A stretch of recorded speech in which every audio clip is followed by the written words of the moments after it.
The door slammed shut behind her, and Alara Whitmore understood. She'd been erased. Not killed. Worse. Made invisible. The Duke's voice was ice. You will not speak in my presence. You will not be seen at social gatherings. And you will never, under any circumstance, touch me in public. He turned away like she was already gone. Once she'd worn silk and danced until dawn. Now she wore shame and her father's debts like chains. But here's what Adrian Blackmore didn't know. Invisible women see everything. And the coldest men? They burn the hottest when they finally break. Stay with me until the end. Hit that like button and comment your city so I can see how far this story travels. The carriage wheels stopped and Alara's stomach dropped with them. She'd been staring at her hands for the past hour. Bare hands, no gloves, because those had been sold 3 weeks ago along with her mother's pearls and whatever dignity the Whitmore name still carried. Her father had managed to gamble away a fortune that took 3 generations to build. Took him less than 2 years. Impressive, really, if you measured success by spectacular failure. Now she was here. Blackmore House. The footman opened the door without meeting her eyes. That was new. 2 months ago, servants bowed to her. Now they looked through her like she was fog.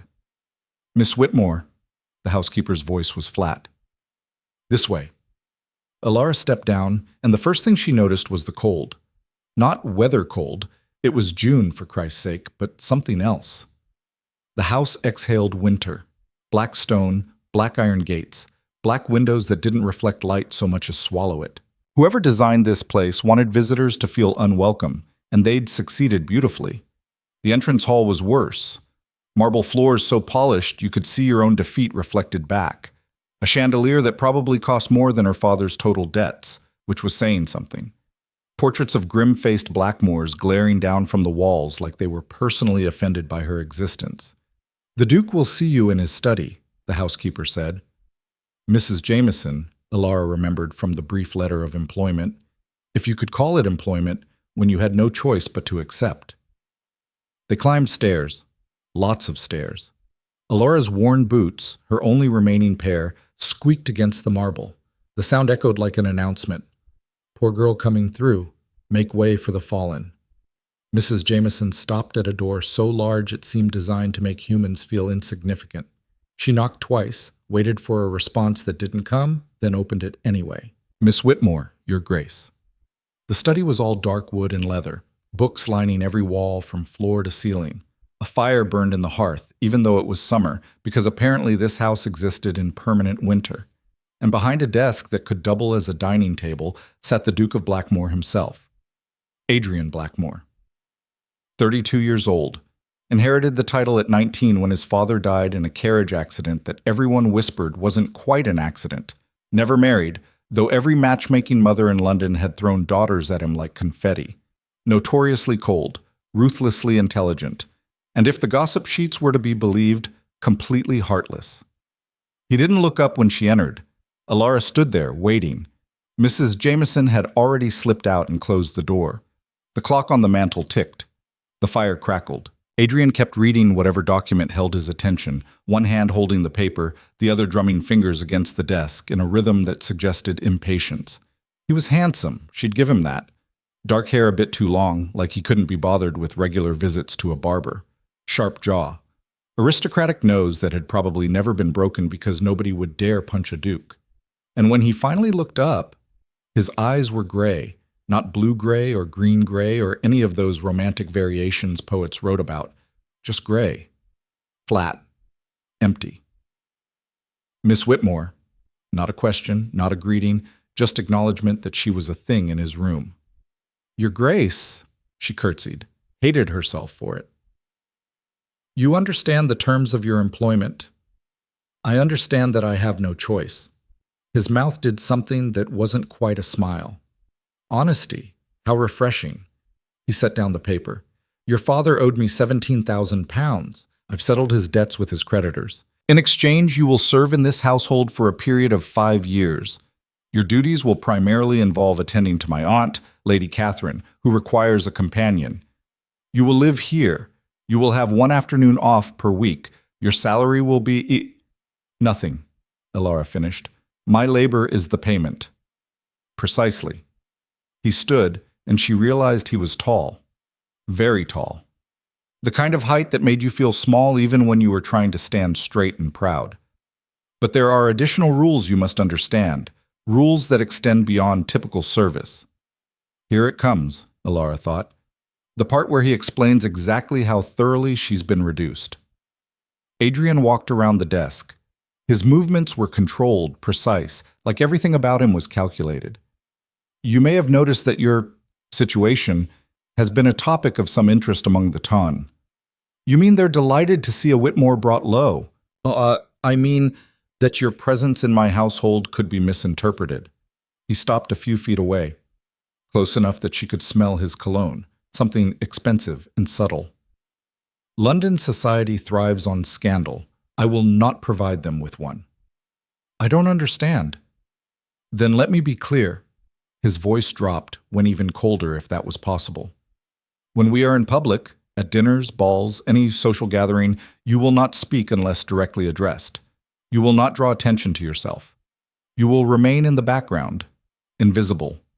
And most importantly, he paused, making sure she was listening. You will not touch me. No accidental brushes in hallways. No hands on my arm for balance. No physical contact whatsoever. Is that understood? Alara felt something hot and sharp twist in her chest. Anger, maybe. Or humiliation. Hard to tell the difference anymore. You want me to be a ghost. I want you to be appropriate. He turned back to his desk. You fell from society, Miss Whitmore. I'm offering you shelter, employment, and a chance to avoid debtor's prison where your father currently resides. The least you can do is maintain proper boundaries. Proper boundaries, she repeated. Right. Can't have anyone thinking the Duke of Blackmore might actually acknowledge the existence of a servant. He looked at her then, really looked, and for just a second something flickered across his face, something almost human. Then it was gone. Mrs. Jameson will show you to your quarters. You begin tomorrow. Dismissed, like she was nothing. Alara curtsied again, because what else could she do? And left. Her room was small but clean. A bed, a wardrobe, a window overlooking the garden. Better than she'd expected, honestly. She'd heard stories about servants crammed into attics with leaking roofs and rats. This was practically luxury by comparison. She sat on the bed and let herself feel it.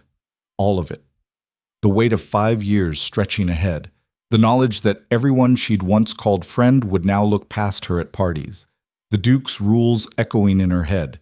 Don't speak, don't be seen, don't touch. A knock at the door. Come in. Mrs. Jameson entered carrying a stack of clothing. Your uniforms, miss. Plain dresses for daily work, one better dress for when you accompany Lady Catherine to social events. I'll have a maid show you the household routine in the morning. Thank you. Alara took the clothes. They were gray. Of course they were gray. Mrs. Jameson hesitated at the door.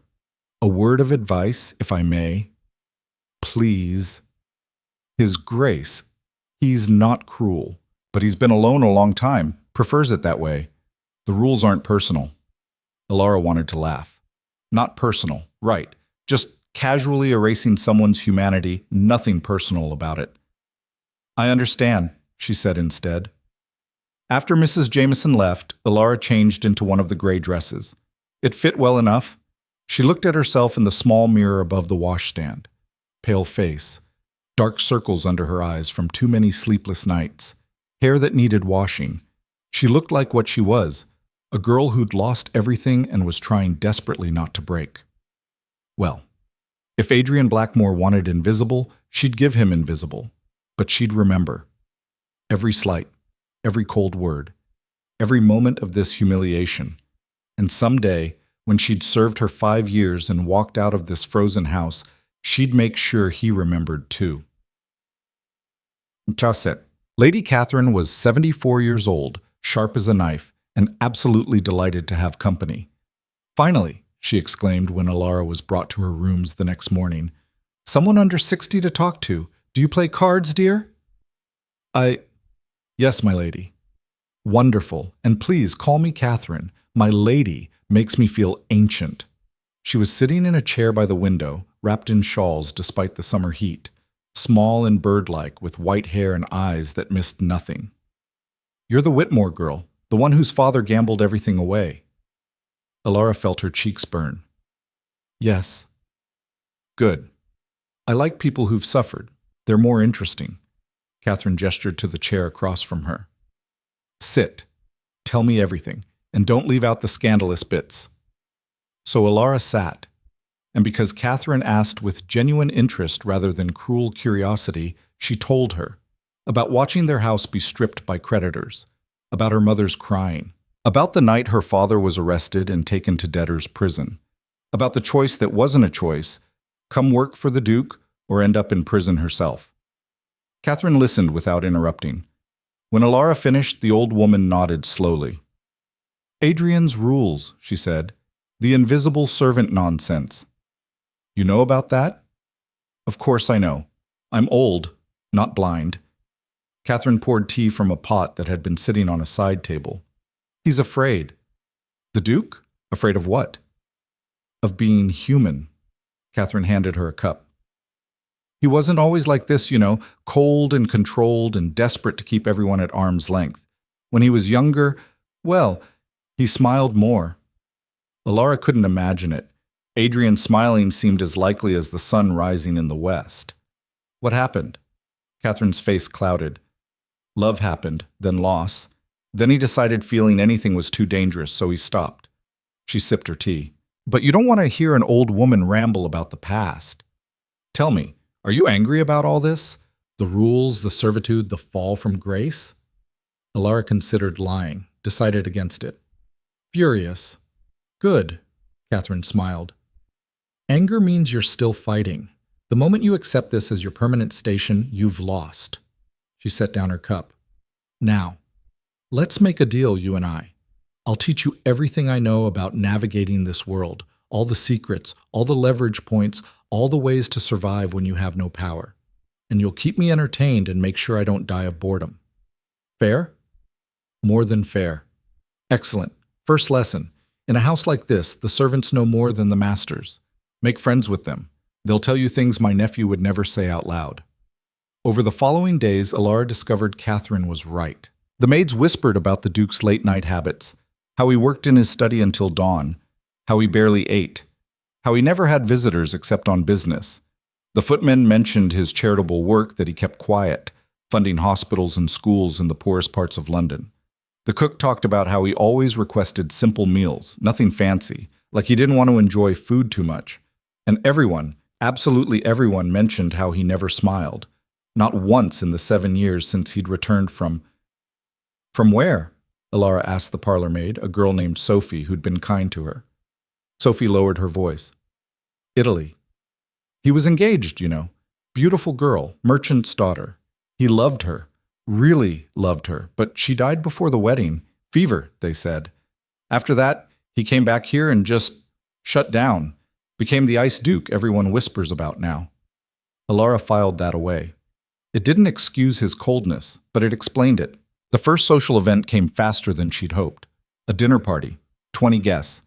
Alara was to accompany Catherine, sit in the corner of the drawing room during pre-dinner drinks, and generally make herself invisible. She wore the better gray dress, pinned her hair up simply. No jewelry, obviously. She looked like exactly what she was, a paid companion. Invisible. The guests arrived in silk and jewels. Alara recognized some of them. Lady Ashford, who'd once complimented her dancing at a ball. Lord Pemberton, who'd called her the prettiest girl of the season. They looked at her now with either pity or contempt. Neither was pleasant. Adrian stood near the fireplace, accepting greetings with minimal warmth. He wore black, naturally, made him look even more severe. When Lady Catherine entered with Alara trailing behind, his eyes flicked to her for half a second, then away. Dismissed. Invisible. "Alara, dear, sit there." Catherine pointed to a chair near the window, far from the main group. "I'll join the vultures by the fire." So Alara sat and watched, and that's when she started to see it. The cracks. Adrian's control wasn't perfect. When Lord Pemberton made a tasteless joke about poor management of funds, Adrian's jaw tightened. When Lady Ashford mentioned an upcoming vote in Parliament about workhouse conditions, something flickered in his eyes. Interest. Maybe even passion. When a young woman, daughter of some earl, brushed her hand against his arm and laughed too loudly, he stepped back so quickly it was almost rude. Don't touch me in public. The rule wasn't just about Alara, it was about everyone. Dinner was announced. The guests filed into the dining room.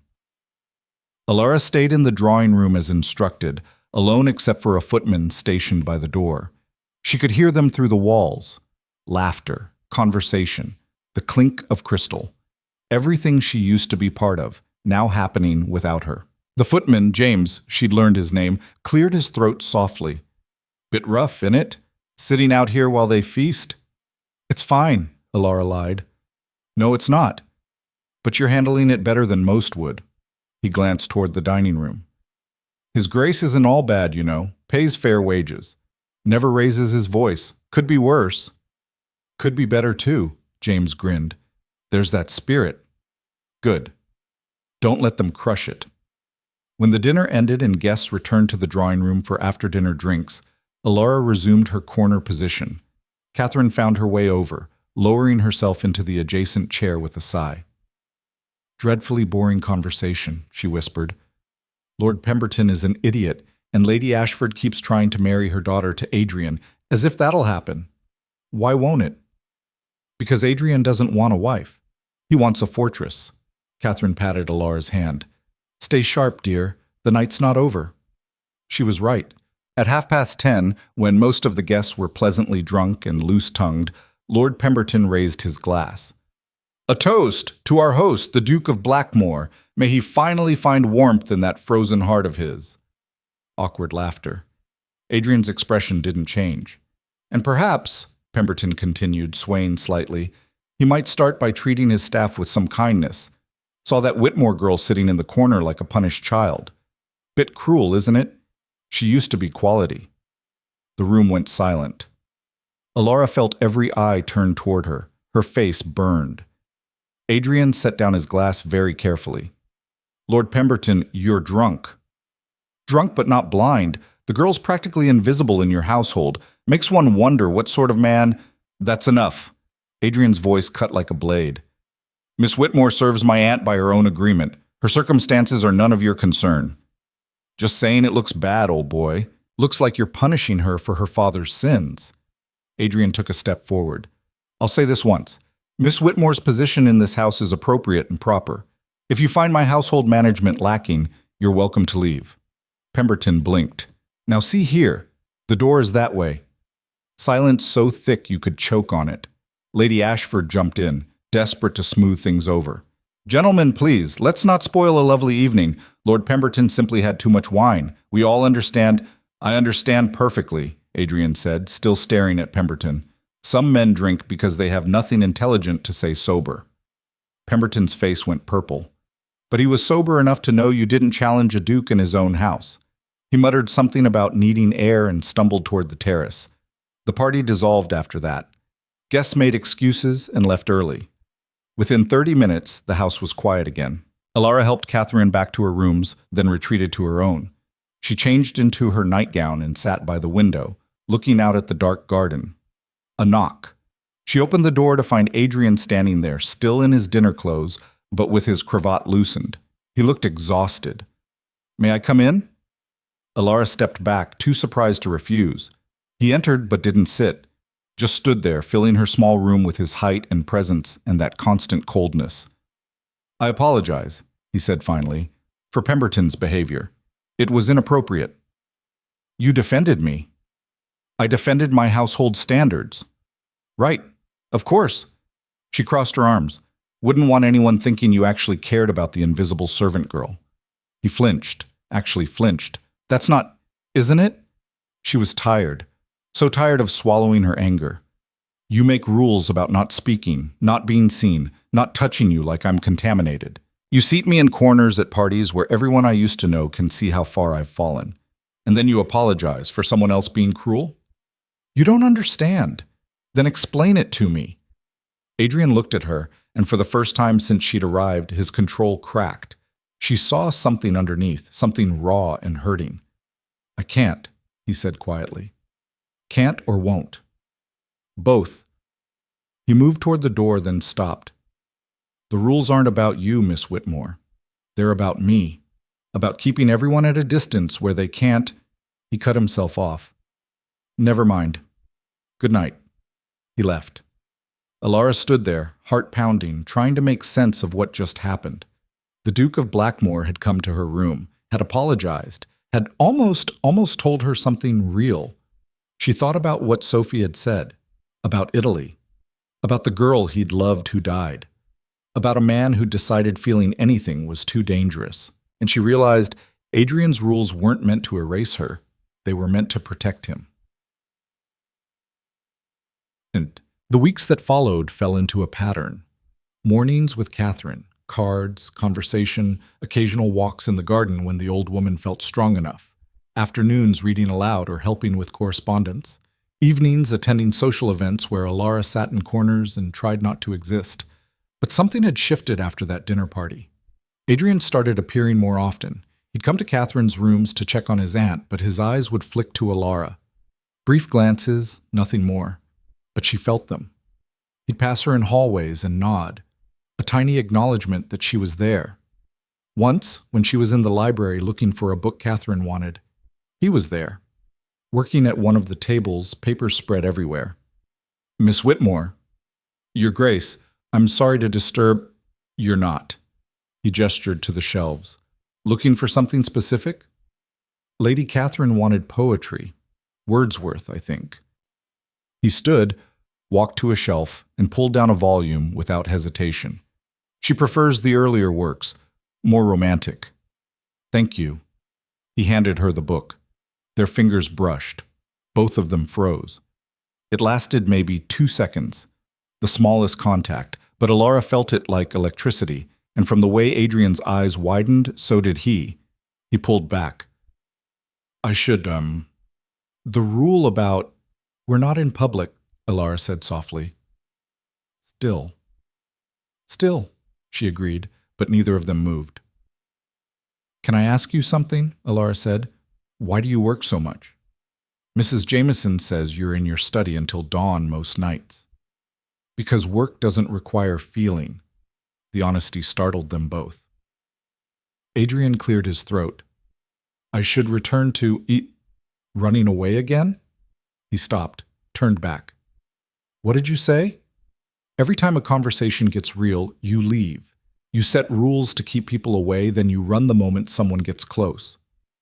She shouldn't be talking to him like this. Should be invisible, silent. But she was so tired of hiding. Is that what you did with her? With the girl in Italy? His face went white. How do you... Servants talk. They said you loved her, that she died, and you came back different.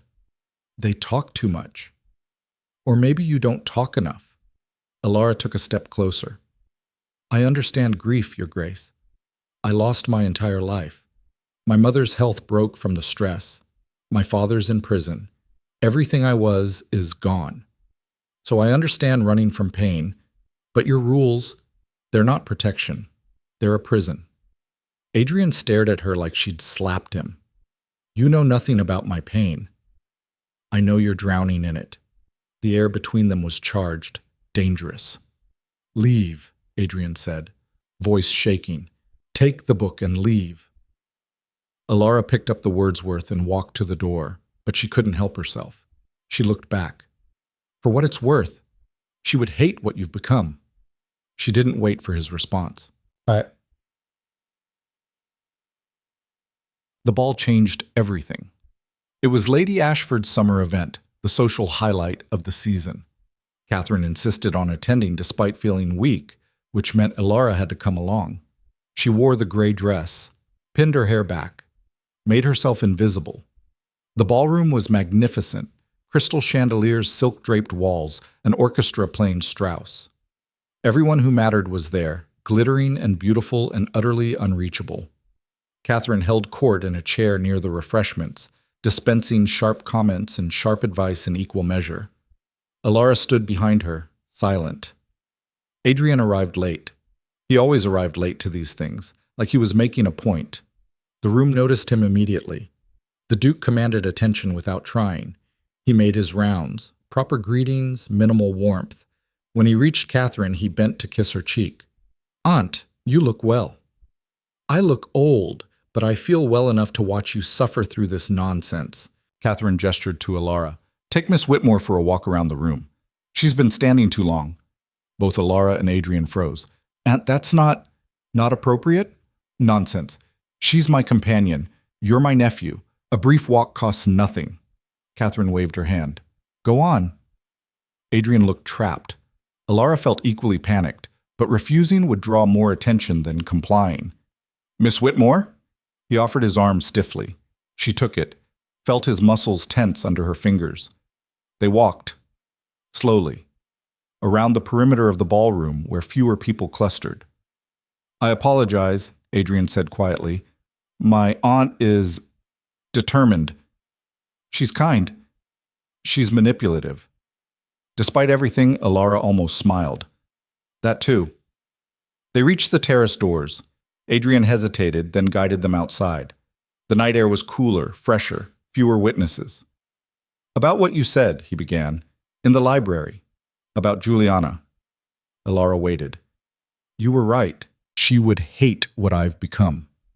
His voice was so low she had to lean closer to hear. "But she's dead. I'm alive, and I learned that love doesn't save anyone. It just gives you something to lose. So you chose to lose nothing by feeling nothing." "Exactly. That's not living. That's just not dying." Adrian's jaw clenched. "Perhaps I prefer it that way." Music drifted through the open doors. A waltz. Couples spun past in a blur of color and movement. "Do you remember dancing?" Alara asked suddenly. "Before all the rules and control? Do you remember what it felt like?" "Miss Whitmore." "Alara. When we're alone, call me Alara." He looked at her. Really looked. And for the first time, his gray eyes weren't empty. "I remember," he admitted. "I remember everything I gave up." "Then why—" A voice from the doorway. "Your Grace!" They stepped apart instantly. Lord Pemberton stood there, wineglass in hand, smirking. "What's this? The Duke and his servant girl having a private moment?" Adrian's expression went from open to frozen in a heartbeat. "We were discussing my aunt's needs." "I'm sure you were." Pemberton's smirk widened. "Though it did look rather familiar." Other guests were noticing now, turning to look. Alara felt the walls closing in. This was it. Scandal, ruin, everything Adrian's rules were meant to prevent. But then someone else appeared. A young man, handsome in his uniform. Lord Thomas Winters, a captain she vaguely remembered from before her fall. "Miss Whitmore," he bowed. "What a delightful surprise. I heard you were in London." Alara barely recognized him, but his smile was kind. "Captain Winters. Would you honor me with a dance for old times' sake?" It was a lifeline, a chance to redirect attention, make this look innocent. Alara looked at Adrian. His face was stone. "I'm not here as a guest," she said carefully. "Nonsense. One dance won't hurt." Thomas offered his hand. "Please, you were always my favorite partner." The ballroom was watching now, waiting. Alara made a choice. She took Thomas's hand. And as they walked back inside, as the orchestra started a new waltz, as Thomas guided her onto the dance floor, she felt it. Adrian's eyes, burning into her back. She shouldn't be dancing, should be invisible, should follow the rules. But she was so tired of disappearing. Thomas was a good dancer, led confidently, made polite conversation about his regiment, about London society, about anything except her situation. "Thank you," Alara whispered as they turned, "for rescuing me."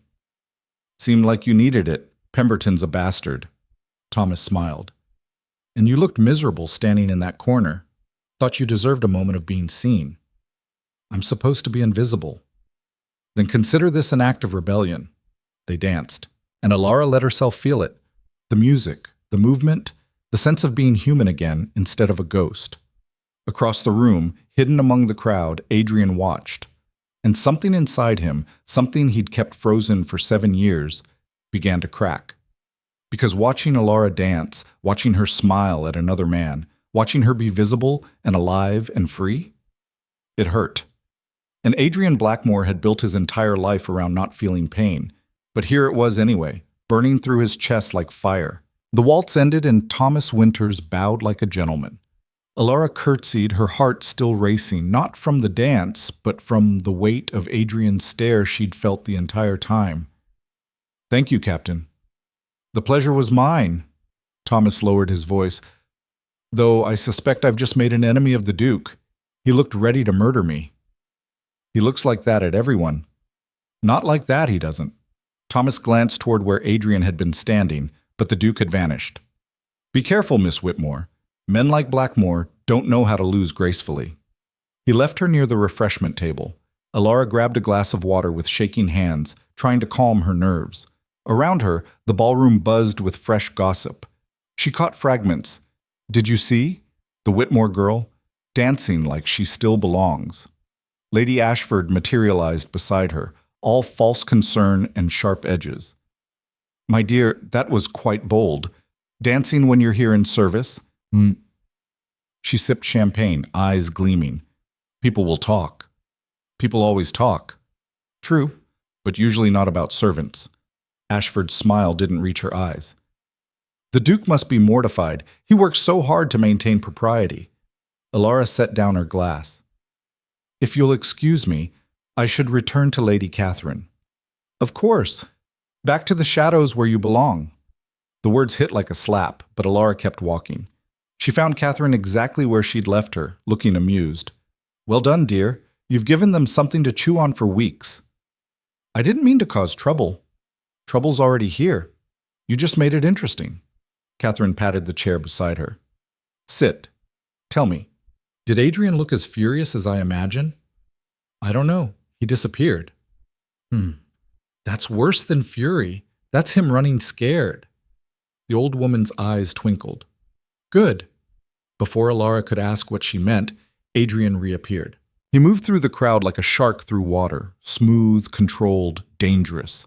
When he reached them, his face betrayed nothing. "Aunt Catherine, I'm taking you home. You look tired." "I'm fine." "You look tired," he repeated. Firm, final. Catherine sighed. "Very well. Can't argue with a man in full Duke mode." She stood, leaning on Alara's arm. "Though we both know you're not worried about my health, you just want to leave before someone else asks your companion to dance." Adrian's jaw twitched. "The carriage is waiting." The ride home was silent. Catherine dozed in her corner. Alara stared out the window at dark London streets. Adrian sat across from them, radiating controlled rage. When they arrived at Blackmore House, he helped Catherine down with surprising gentleness, then turned to Alara. "My study, now." Catherine squeezed Alara's hand. "Don't let him bully you, dear. He's more bark than bite." "Aunt, good night, Adrian." Catherine shuffled inside, leaving them alone in the foyer. Adrian waited until she was gone, then started walking. Alara followed, dread pooling in her stomach. His study looked exactly the same as the first day she'd arrived. Dark wood, leather, fire burning despite the summer heat. He closed the door behind them and finally, his control cracked.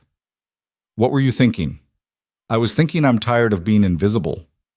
"You agreed to the terms of your employment. Those terms include discretion." "I danced, one dance, with a man who was kind to me." "You made a spectacle of yourself." Adrian's voice rose. "Do you have any idea what people are saying?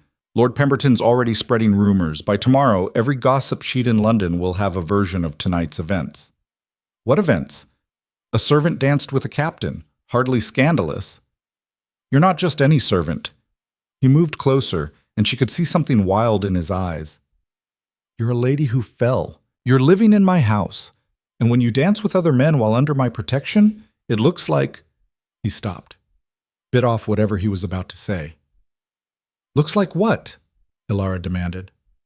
"Like I can't control my own household. Or maybe it looks like you're human, like you might actually care what happens to the people around you." "I don't."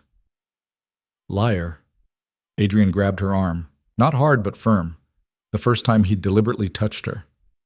You want to know why I have rules, why I keep everyone at a distance? Because caring gets people killed. Your fiancé died of fever. That wasn't your fault. Wasn't it? His grip tightened.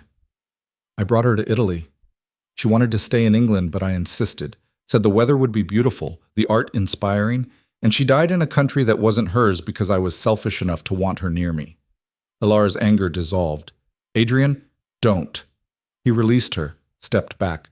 Don't say my name like that. Don't look at me with pity, and don't ever dance with another man in public again. You don't get to control me. I'm trying to protect you. From what? From living? From being seen? From me? The words exploded out of him. From getting close to someone who destroys everything he touches. Juliana died. My father died. Everyone I've ever... He turned away. The rules aren't punishment, Miss Whitmore. They're kindness. The kindest thing I can do is keep you far away. Ilara stood there, breathing hard, understanding finally clicking into place. You think you're cursed. I think I'm observant. People near me suffer. That's not how the world works. Isn't it? He faced her again. Your father's debts brought you here. My aunt is dying slowly. Everyone in this house walks on eggshells because one wrong move might trigger my temper. And you? His voice dropped. You danced tonight, and all I could think was how Thomas Winters was touching you, smiling at you, making you happy in ways I've forbidden myself to even attempt, and I hated him for it. The confession hung between them. You're jealous, Ilara whispered. I'm practical. Jealousy requires caring, and I don't... You're a terrible liar. Adrian laughed, short, bitter. Maybe. But I'm an excellent coward. Good night, Miss Whitmore. He walked out of his own study, leaving her standing there. Ilara waited until his footsteps faded, then slumped into a chair. Her hands were shaking, her heart hammered against her ribs. Adrian Blackmore was jealous, was breaking his own rules, was falling apart. And so, she realized, was she. The next morning, London's gossip sheets delivered exactly what Adrian had predicted. Fallen lady dances again. Duke's household in turmoil? Is the ice duke thawing? Blackmore's companion raises eyebrows. Catherine read them aloud over breakfast, cackling. Oh, this is delicious. Listen to this one. Sources suggest the Duke appeared distressed at seeing Miss Whitmore in another man's arms. Distressed? They make it sound like you were eloping. Ilara pushed food around her plate. It's not funny. It's hilarious. Adrian's probably locked in his study having an existential crisis. He's angry. He's terrified. There's a difference. Catherine set down the papers. You rattled him. Good. That man needs rattling. He told me about Italy, about Juliana. Catherine's amusement faded. Did he? He blames himself, thinks everyone near him suffers. That's grief talking and guilt. Adrian loved that girl with everything he had. When she died, he decided feeling that much was dangerous. The old woman reached across the table. But here's what he doesn't understand. Locking yourself away doesn't prevent pain. It just guarantees loneliness. How do I help him? You don't. You live your life, and you let him choose whether to join you in it or hide in his frozen castle. Catherine smiled sadly.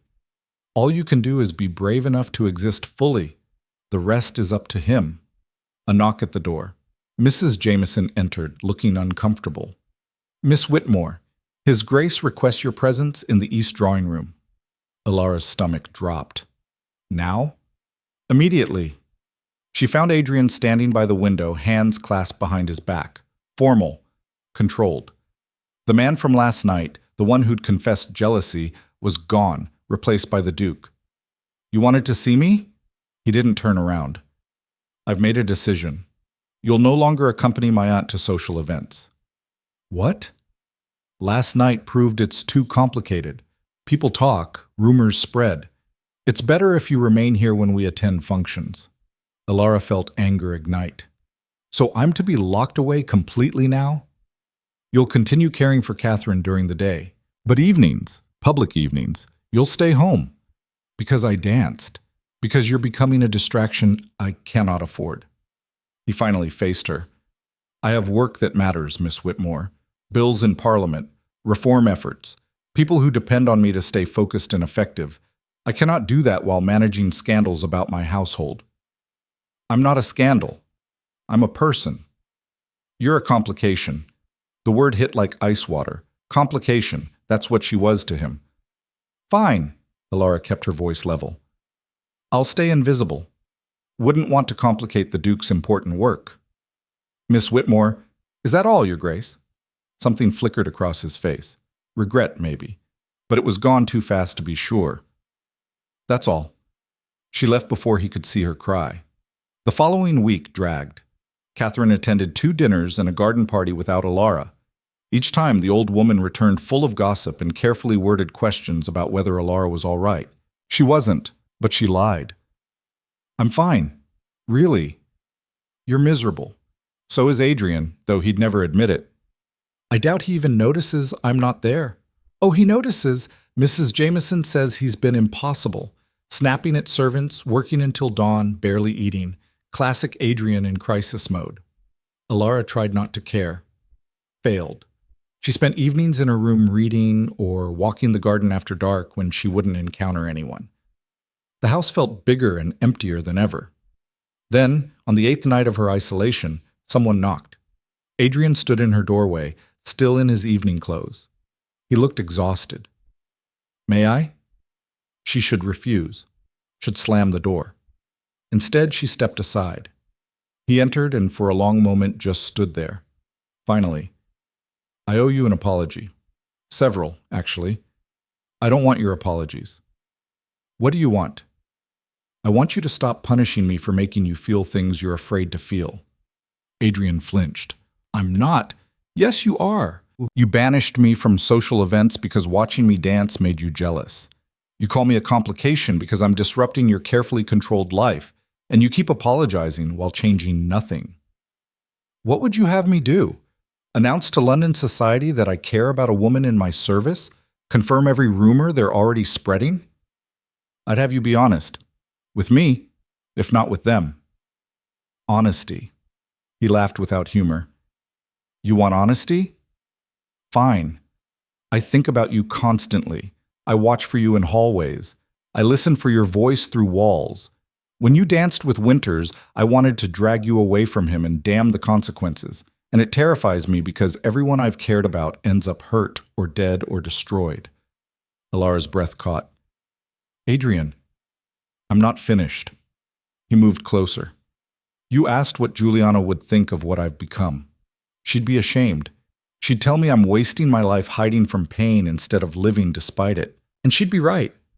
But knowing that and changing it are 2 different things. So what are you saying? I'm saying I don't know how to do this. How to let someone matter. How to risk caring again. His voice cracked. I'm saying you scare me more than anything ever has, and I've handled it badly. They stood inches apart. Alara could see the exhaustion in his face, the vulnerability he was trying so hard to hide. I'm scared too, she admitted, of being hurt, of being discarded when my 5 years are up, of mattering to you just enough to destroy us both. Then we're both cowards.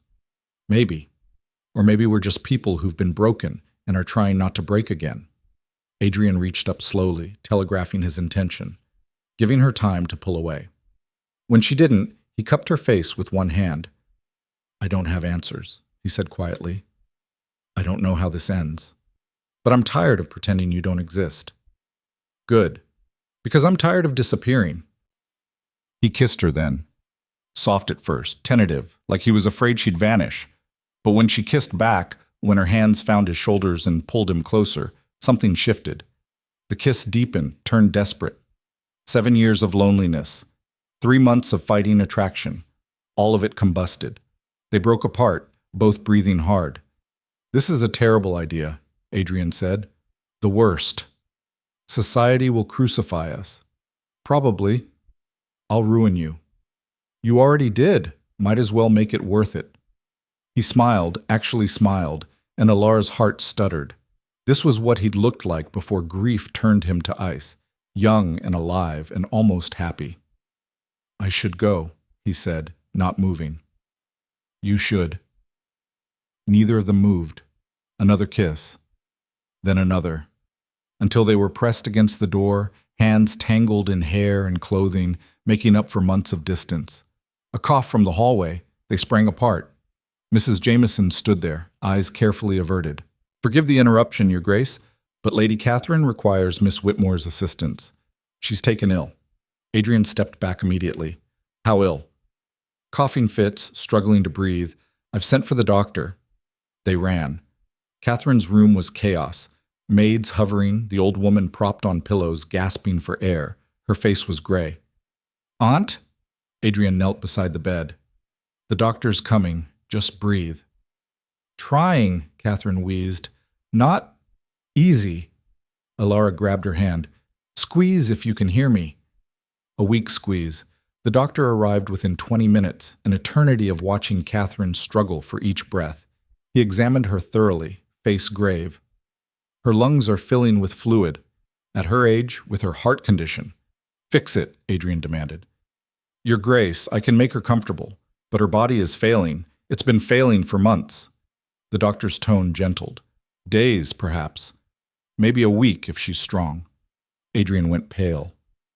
"No. I'm sorry." "No." He stood abruptly. "You're wrong. She's fine. She's just tired. She'll recover." "Adrian." Catherine's voice was barely audible. "Come here." He knelt again, taking her other hand. Alara saw his mask crumble completely. "Don't you dare leave me," he whispered. "You're all I have left." "Nonsense. You have her." Catherine looked at Alara. "And she loves you, even if she hasn't said it." Alara's eyes burned. "Save your strength." "For what? Dying takes no effort." Another wheezing laugh. "Adrian, listen. Stop hiding. Stop punishing yourself. Let her love you. I can't lose you. Not your choice, but what you do after, that is." She squeezed both their hands. "Promise me. Promise. You'll try." Adrian's shoulders shook. "I promise." "Good. Now both of you, stop looking. So tragic. I'm old. This was always coming." But it didn't make it hurt less. The doctor left medicine, instructions, platitudes about comfort and peace. Then everyone filed out except Adrian and Alara, who stayed on either side of Catherine's bed. Hours passed. Catherine drifted in and out.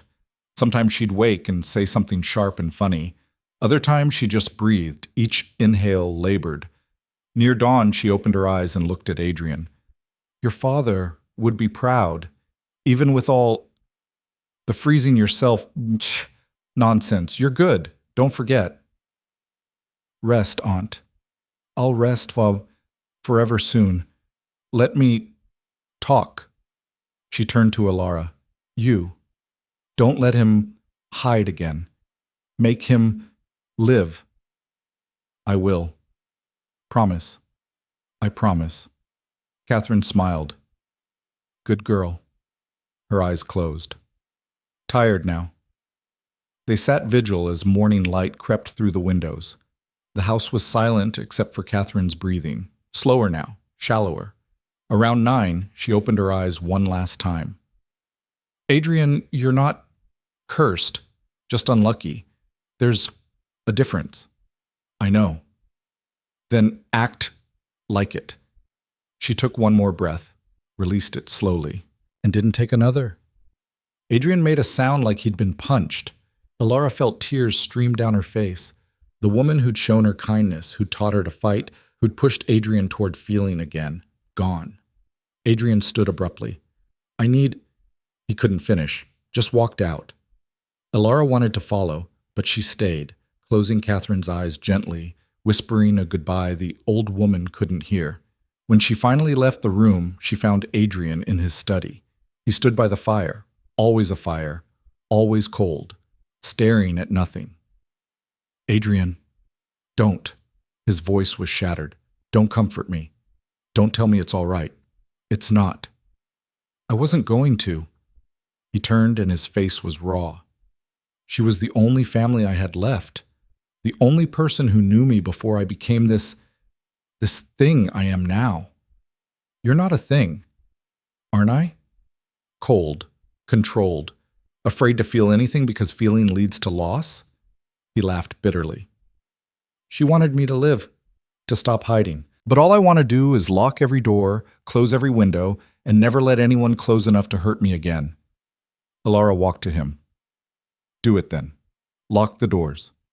Hide. Push me away. It won't bring her back, and it won't stop you from hurting. I know. But it will make you exactly what you're afraid of becoming, alone. Adrian closed his eyes. I'm so tired of losing people. Then stop pushing away the ones who stay. She took his hand. He gripped it like a lifeline. They stood there as morning became afternoon, as the household moved around them in whispers and black armbands, as the reality of Catherine's death settled into the bones of Blackmore House. And for the first time since Juliana died 7 years ago, Adrian Blackmore let himself grieve without hiding. He wept. Silently at first, then in great shaking sobs. Alara held him through it, offering no platitudes, just presence. When he finally quieted, exhausted, he didn't pull away. I'm sorry, he said hoarsely. For what? For using you as a crutch, for making you watch me fall apart. You're not falling apart. You're being human. He looked at her, really looked, and something shifted in his expression. Catherine was right. About you. About what? About you loving me, even when I don't deserve it. Alara's breath caught.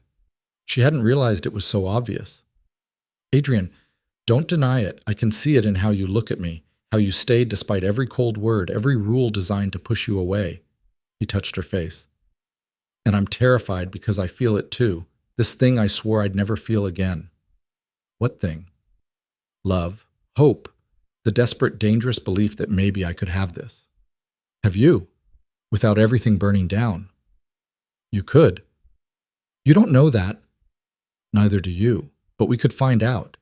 If you're brave enough to try. Adrian kissed her then, not desperate like before, but deliberate. A choice. A declaration. When they broke apart, his eyes were still wet, his face still ravaged by grief. But underneath was something else. Determination. I'll try, he whispered. For Catherine. For you. For myself. I'll try to be more than the Ice Duke everyone expects.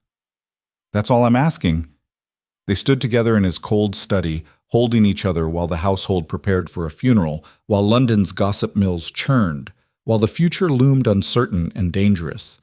But for the first time in months, maybe years, neither of them was hiding. And outside the study door, Mrs. Jameson smiled quietly before moving on. Some secrets were worth keeping. The morning Catherine's death notice appeared in the Times, 3 things happened simultaneously. Lord Pemberton published an editorial suggesting the Duke's questionable household arrangements may have hastened his aunt's demise. Lady Ashford began circulating whispers at her morning salon about improper intimacy between master and servant. And Adrian's political rival, the Earl of Mortimer, called for an ethics inquiry into whether a duke who lacks basic moral judgment in his private life should be trusted with reform legislation affecting thousands. Adrian read the papers in his study, jaw tight. Alara watched from the doorway, still wearing the black dress from yesterday's funeral. Neither had slept. They're tearing you apart, she said quietly. They're doing their job. Sharks smell blood. He threw the paper down. The workhouse reform bill was supposed to go to vote next week. Mortimer's demanding it be delayed pending investigation into my character. Can he do that? He's already doing it. Adrian stood, moved to the window. Outside, reporters had gathered at the gates. They want a scandal. I've given them one. We gave them one. He turned. No, this is my fault. I knew the risks, knew what touching you, kissing you, caring about you would cost. His voice went flat. I did it anyway. Alara's stomach clenched. What are you saying? I'm saying I made a choice. Now I have to manage the consequences. Manage how? Before he could answer, Mrs. Jameson knocked. Your Grace, Lord Pemberton and the Earl of Mortimer are here. They say it's urgent. Adrian's expression hardened. Show them to the drawing room. Miss Whitmore, go to your quarters. Adrian, please. His eyes met hers. Let me handle this. She wanted to argue. Instead, she left, but only went as far as the hallway outside the drawing room, close enough to hear. Pemberton's voice carried clearly. Your Grace, we've come as friends. Friends don't publish lies in newspapers. Lies? That was Mortimer, smoother. We've published observations. Your aunt dies, and within hours you're seen embracing your servant. Rather unseemly timing. My aunt died after a long illness. Miss Whitmore provided comfort, nothing more. Is that what we're calling it? Pemberton laughed. Come now, Blackmore. Half of London saw you at the Ashford ball, the way you looked at the girl when she danced, the way you fled the room. And now servants are talking about late-night visits, closed doors. Servants gossip. It means nothing. It means everything. Mortimer's voice turned cold. You want to pass reforms that will cost wealthy men money. You think they'll follow a duke who can't control his own household? Who's sleeping with a debtor's daughter under his own roof? Silence. Elara held her breath. I'm not sleeping with her, Adrian said. Too careful, too controlled. Not yet, perhaps. But you want to. It's written all over you. Pemberton again. Look, we're offering you a way out. Send the girl away, quietly. We'll quash the rumors, support your bill, and this all goes away. Send her where? Does it matter? A cousin in the country, a convent. Marry her off to some farmer. Pemberton paused. Just remove the problem. Elara's chest tightened. Problem. That's what she was again. And if I refuse? Then we keep digging, keep talking. By the time we're done, you'll be lucky to keep your seat in Lords, let alone pass legislation. Mortimer stood. Elara heard the chair scrape. You have until tomorrow morning. Send her away or watch everything you've built collapse. Your choice. They left. Elara pressed against the wall, heart hammering. Adrian emerged moments later and found her there. His face was stone. You heard? Every word. He nodded slowly. Then you know what has to happen. You're actually considering this. I'm considering reality. He wouldn't meet her eyes. The bill affects 50,000 people in workhouses, children mostly. If it passes, they get education, better food, protection from abuse. If it fails because I'm too selfish to make a hard choice, so I'm the sacrifice. You're the solution to an impossible situation. Elara felt something crack inside her. You said you'd try. You said you'd stop hiding. I said a lot of things. Then my aunt died and reality set in. His voice was so cold it hurt. I have responsibilities beyond my own wants, Miss Whitmore. People depending on me. I can't let them down because I developed feelings for someone I shouldn't have. Developed feelings? She laughed bitterly. Is that what we're calling it? What else would you call it? Love, you coward. It's called love. But you're so terrified of admitting it that you'd rather ship me off to nowhere than fight for me.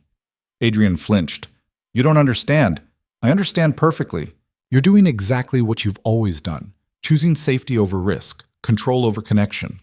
She stepped closer. Catherine died begging you to live, to stop hiding, and the first real test of that? You fold. I'm protecting you. You're protecting yourself. Fine. His control shattered. Yes, I'm protecting myself, because if I fight for you, if I stand in front of Mortimer and Pemberton and all of London and claim you publicly, I will lose. They will destroy me, destroy you, and 50,000 children will suffer because I was selfish. So yes, I'm choosing the coward's path. It's the only path that doesn't end in complete ruin. Tears burned Elara's eyes. You really believe that? I know that. Then you've already lost. Because the man who hides behind duty and sacrifice isn't noble, he's just afraid. She turned toward the stairs. Send me away if you want, but don't pretend it's for my own good. You're doing it because you're too broken to believe you deserve to be loved. She left him standing there. In her room, Elara packed mechanically. The gray dresses, her few possessions. Everything fit in one small trunk because she'd arrived with nothing and was leaving with barely more. A knock. Sophie, the parlor maid, slipped inside. Miss, everyone's talking. Is it true? He's sending you away? Apparently. That's not right. You've done nothing wrong. I existed. In his world, that's crime enough. Alara folded another dress. Where would he even send me? There's talk of a cottage in Cornwall, or a position with his cousin in Scotland. Sophie hesitated. Miss, you could refuse, make him face what he's doing. How? I'm in his debt. I have no power here. You have more than you think. The whole household's on your side. Mrs. Jameson, the footman, even the cook. We've all seen how he looks at you, how you've changed him. Sophie grabbed her hand. If you leave quietly, he'll never have to face the truth. But if you stay, if you make noise, maybe he'll have to choose for real. Alara stared at her. You're suggesting I cause a scene. I'm suggesting you fight, like Lady Catherine would have wanted. After Sophie left, Alara sat on the bed thinking. She could go quietly, disappear. Let Adrian destroy himself slowly with duty and loneliness. Or she could stay. Force his hand, make him choose in front of everyone. It was a risk. He might still choose wrong, might send her away anyway, publicly humiliated, but at least he'd have to own it. The next morning, Adrian summoned her to his study. He had papers prepared, a position with his cousin in Edinburgh, a stipend, a carriage leaving that afternoon. Everything's arranged, he said. Wouldn't look at her. You'll be comfortable there. The work is light, and after your 5 years you'll be released from obligation with a reference. How generous. Alara, Miss Whitmore, she corrected. If we're doing this, let's be proper. He winced. I know you're angry. I'm not angry. I'm disappointed. She looked at the papers. You're really doing this, sending me away to save your precious reputation. To save the bill, to save those children. Tell yourself whatever helps you sleep. She picked up the papers. When do I leave? 3 o'clock. The carriage. I'll be ready. She walked out before he could say more, but she didn't pack. Instead, she found Mrs. Jameson. I need a favor. A big one. At 2:30, when Adrian was meeting with his solicitor about the ethics inquiry, Alara walked into the main hall in her finest remaining dress. Not gray, but the deep blue silk she'd worn to her last ball before the fall. Sophie had helped her retrieve it from storage, had done her hair properly, had made her look like the lady she'd once been. The staff gathered, Mrs. Jameson, Sophie, James the footman, the cook, even the stable boys, all of them standing with her. What's happening? Adrian's voice came from the stairs. He'd heard the commotion. Alara turned to face him. I'm not going. Alara, Miss Whitmore, remember? Or maybe just Alara, since we're apparently past formalities. She stepped forward. You want me gone to protect your reputation, but here's the thing. I refuse. Adrian came down the stairs slowly. This isn't a negotiation. You're right, it's not. It's a statement. She looked at the gathered servants. These people know the truth. They've seen how you look at me, how I look at you. They've watched you become almost human again over these months, and they know sending me away is the coward's choice. You don't understand the stakes. I understand perfectly. You're choosing politics over people, power over love, safety over truth. Her voice rose.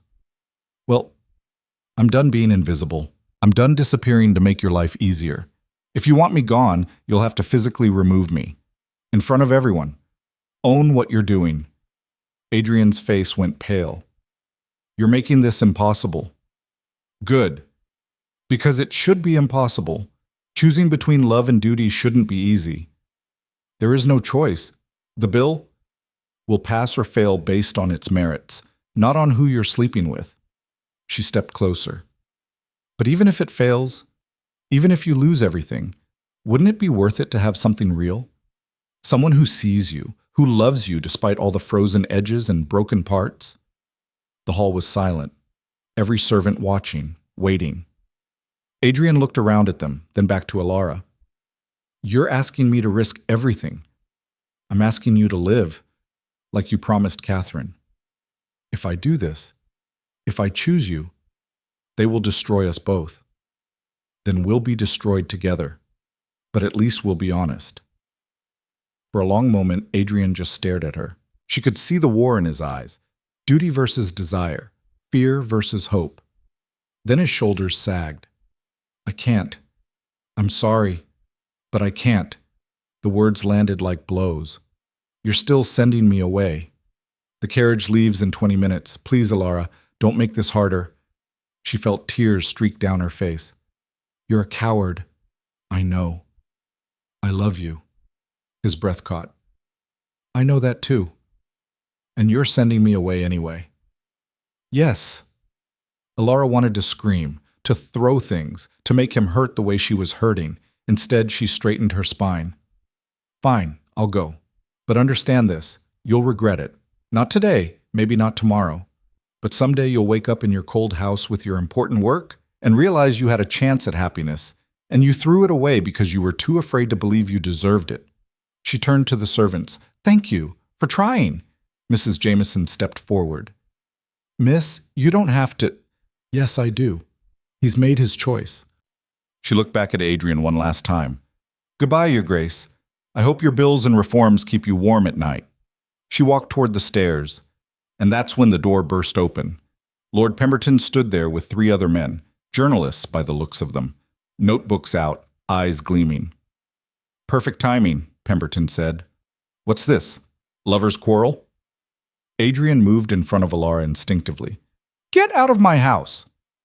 It's a free press, Your Grace. We have a right to report on matters of public interest. And a duke sending away his mistress? Very interesting indeed. She's not my mistress. No? Then what is she? Pemberton looked at Alara. Miss Whitmore. Care to comment on your relationship with the duke? Don't answer that, Adrian said. But Alara was done being silent. He's right. I'm not his mistress. I'm the woman he loves but is too afraid to keep. Pemberton's eyes lit up. Is that so? She's upset, Adrian interjected. Emotional. This means nothing. Means nothing? Alara rounded on him. I'm standing here in front of everyone, servants, reporters, witnesses, telling the truth. That we fell in love. That you kissed me. That you promised to try. And now you're hiding behind duty and sending me away because you're terrified of what it means to actually let someone matter. Alara, stop. Why? So you can control the narrative? Spin this into something respectable? She faced the journalists. Write this down. The Duke of Blackmore is a coward. He'd rather sacrifice the woman he loves than risk his precious political career. Adrian grabbed her arm. You're destroying us both. You already did that when you chose fear over love. Pemberton was scribbling furiously. This is excellent. Duke in love with servant sends her away for political gain. The scandal writes itself. There's no scandal, Adrian said. Miss Whitmore is distraught. I'm simply relocating her to a better position. He's lying. Alara pulled free. He's sending me away because he's afraid of feeling, afraid of losing, afraid of being human. The other journalists were writing now too. This was better than they'd hoped for. Adrian's face was white. Do you have any idea what you've just done? I've told the truth, something you're apparently incapable of. The truth? The truth is you've just guaranteed the bill fails. Mortimer will have a field day. And those children you claim to care about? They'll suffer because you couldn't keep quiet. Alara felt the words like a slap. Don't put that on me. Who else? I was handling this, quietly, minimizing damage. And you, he gestured at the reporters. You invited them in, made it public, confirmed every rumor they wanted to print. You were handling it by erasing me. I was protecting you. I didn't ask for protection. I asked you to fight for me. There's a difference. Pemberton cleared his throat. Gentlemen, perhaps... Get out, Adrian snarled. All of you, now. But Your Grace, but out. The journalists fled, but the damage was done. They had their story.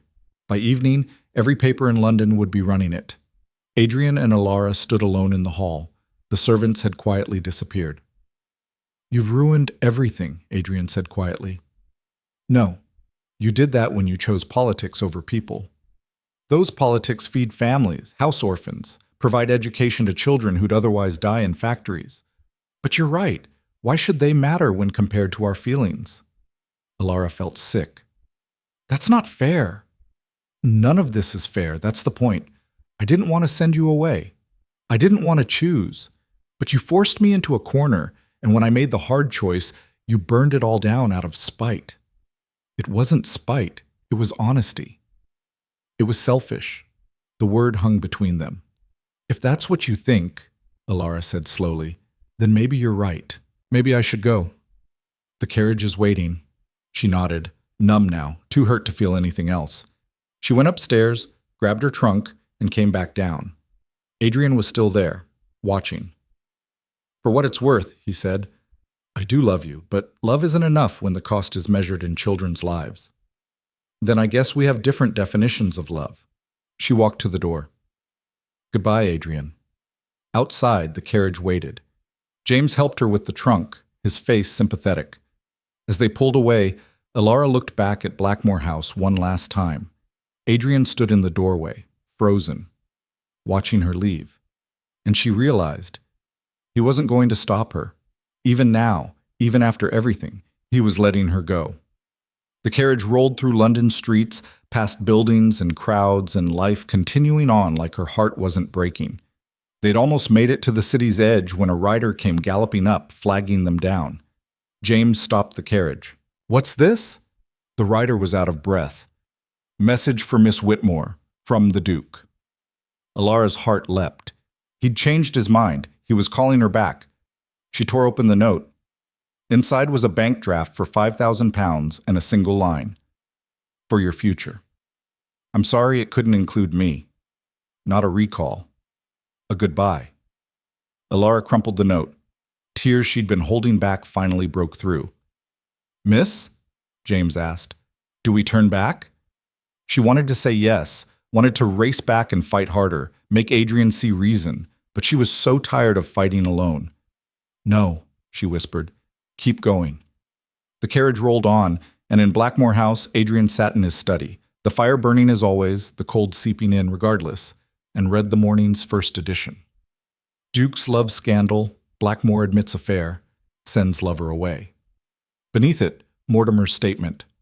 The ethics inquiry will proceed. A man of such poor judgment has no business leading reform. The bill was dead. Alara was gone. And Adrian had exactly what he'd always claimed to want, complete, perfect isolation. He'd protected everyone except himself. And the victory tasted like ash. Adrian had won. He sat in the House of Lords 3 days after Alara left, listening to Mortimer drone on about moral fitness and appropriate conduct, and understood with perfect clarity that he'd won exactly what he deserved. Nothing. The ethics inquiry had become a circus. Every newspaper ran variations of the same story. Duke's illicit affair, servant girl cast aside. Political career in ruins. Pemberton had been thorough. Quotes from anonymous household sources about late-night visits and passionate embraces. Speculation about how long the affair had lasted. Whether Lady Catherine had known. Whether her death from the shock of it all had been covered up. All lies. Except the parts that weren't. The Workhouse Reform Bill was buried. Mortimer had enough votes now to kill it outright.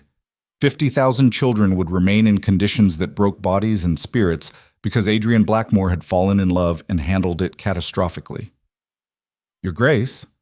Adrian looked up. Lord Halifax, one of the few men who'd remain neutral, stood beside his seat. The vote's been called. Mortimer's asking for your resignation from the Reform Committee. Let him ask. Adrian, Halifax lowered his voice. You need to salvage something from this mess. Resign quietly. Let it blow over. In a year or two, nothing will have changed. Adrian stood. I'm not resigning. Then you're a fool. Maybe. But he was tired of being a coward. He left before the vote concluded. The outcome was predetermined anyway. Outside Parliament, reporters swarmed. Questions shouted from every direction. Your Grace, is it true you paid the girl to leave? Did Lady Catherine approve of the relationship? Will you be stepping down from public life? Adrian pushed through without answering. His carriage waited and he climbed in, pulling the curtain shut. The driver knew to head home without being told. Home. Blackmore House had never felt emptier. The staff moved like ghosts, speaking in whispers. Catherine's rooms remained closed, and Alara's absence was a wound that wouldn't heal. Mrs. Jameson met him at the door, face grave. Your Grace, Captain Winters is here. Insists on seeing you. Thomas Winters, the man who danced with Alara. Adrian's jaw tightened. Tell him. He says it's about Miss Whitmore. Says it's urgent. Adrian's heart lurched. Show him to the study. Winters was pacing when Adrian entered. The captain looked like he hadn't slept. Uniform rumpled, eyes bloodshot. What's happened? Adrian demanded. Is she hurt? That depends on your definition of hurt. Winters turned. I just came from Cornwall, from the cottage where you sent her. Adrian went cold. You had no right. I had every right. She's my friend. One of the few people who showed me kindness when I returned from the war half broken. Winters moved closer. Do you know what I found? A woman who won't eat, won't sleep, spends her days staring at the ocean like she's waiting for something that won't come. She's adjusting. She's dying inside, and you sent her there. Winter's voice shook with anger. You stood in front of me at that ball and watched her dance like it was killing you. Then you threw her away the moment it became inconvenient. You don't understand the situation. I understand perfectly. You're a coward who chose reputation over the woman you love. Adrian's control snapped. I chose 50,000 children over one woman. The bill would have fed them, educated them, protected them from abuse. But the moment I admitted I cared about her, the moment it became public, Mortimer had the ammunition to kill it. So yes, I sent her away. Because some decisions are bigger than personal happiness. Noble words from a man who looks miserable. My feelings are irrelevant. Are they? Winters pulled a letter from his pocket. She asked me to deliver this. Said if you still had a conscience, you'd want to know. Adrian took it with shaking hands. The handwriting was Alara's, small, precise, achingly familiar. Adrian, I'm writing this because Captain Winters insists I should, though I doubt it matters. You made your choice. I understand it, even if I hate it. You believe saving the bill required sacrificing us. I can't fault the logic, even as it destroys me. But I need you to know something. The bill didn't fail because of us. It failed because Mortimer wanted it to fail. He was always going to find a reason. Our relationship just made it easier. You didn't sacrifice me for those children. You sacrificed me for nothing. The worst part? You'll never forgive yourself. You'll sit in that cold house telling yourself it was necessary, but knowing deep down you were just afraid. Afraid of being happy. Afraid of losing someone again. Afraid of admitting that maybe, just maybe, you deserved something good. I loved you, past tense. Because loving someone who won't fight for you is exhausting, and I'm done being tired. Don't write back. Don't come find me. You made your choice, and I'm making mine. Live with it. Alara Adrian read it twice, then a third time, each word a knife. She's right, he said finally, about all of it. Then fix it. How? The damage is done. The bill's dead. My reputation's ruined, and she hates me. She doesn't hate you, she's hurt. There's a difference. Winters sat down uninvited. You want to know what she told me? She said the saddest part wasn't losing you, it was watching you lose yourself. Watching you become exactly what you feared, alone, frozen, safe. Adrian sank into a chair. What am I supposed to do? Stop hiding behind duty. Stop pretending sacrifice makes you noble. Winters leaned forward. You love her. She loves you. Everything else is noise. It's not that simple. It's exactly that simple. You're just too scared to see it. After Winters left, Adrian sat in the dark study for hours. The fire had died. The cold had seeped in. Everything was exactly as it had always been. And he hated it. He hated the emptiness, the silence, the knowledge that he'd pushed away the one person who'd made him feel human because he was too broken to believe he deserved her. Catherine's words echoed. You're not cursed, just unlucky. There's a difference. And Alara's. You're destroying yourself and calling it duty. They were both right. He'd spent 7 years building walls, creating rules, keeping everyone at a distance where they couldn't hurt him. And when someone finally broke through, when Alara had seen him, truly seen him and loved him anyway, he'd panicked and pushed her away. Not because it was right, because it was familiar. Adrian stood abruptly, walked to his desk, started started writing. When Mrs. Jameson came to check on him at dawn, she found him surrounded by papers, eyes wild. "Your Grace, what are you doing?" "Something incredibly stupid." He looked up. "I need you to gather the staff, all of them, and send word to Lord Halifax. Tell him I'm calling in every favor he owes me." "For what purpose?" "I'm going to get her back, and if I'm lucky, I'll only destroy my career instead of my entire life." Mrs. Jameson smiled. About time. The next morning, Adrian did something he'd never done before. He called a press conference. Every journalist in London showed up, smelling blood. They crammed into Blackmore House's ballroom, notebooks ready, expecting a resignation or groveling apology. What they got was neither. Adrian stood at the front of the room, no notes, no prepared speech. Just him and the truth. "Gentlemen, ladies, thank you for coming." He paused. "I'm not here to apologize for loving Alara Whitmore." Murmurs rippled through the crowd. "I'm here to explain why I failed her. Why I let fear and pride and a desperate need for control convince me that duty mattered more than honesty." He took a breath. "The ethics inquiry claims I'm unfit for public service because I fell in love with a woman in my household. They say it shows poor judgment, moral weakness, an inability to maintain proper boundaries."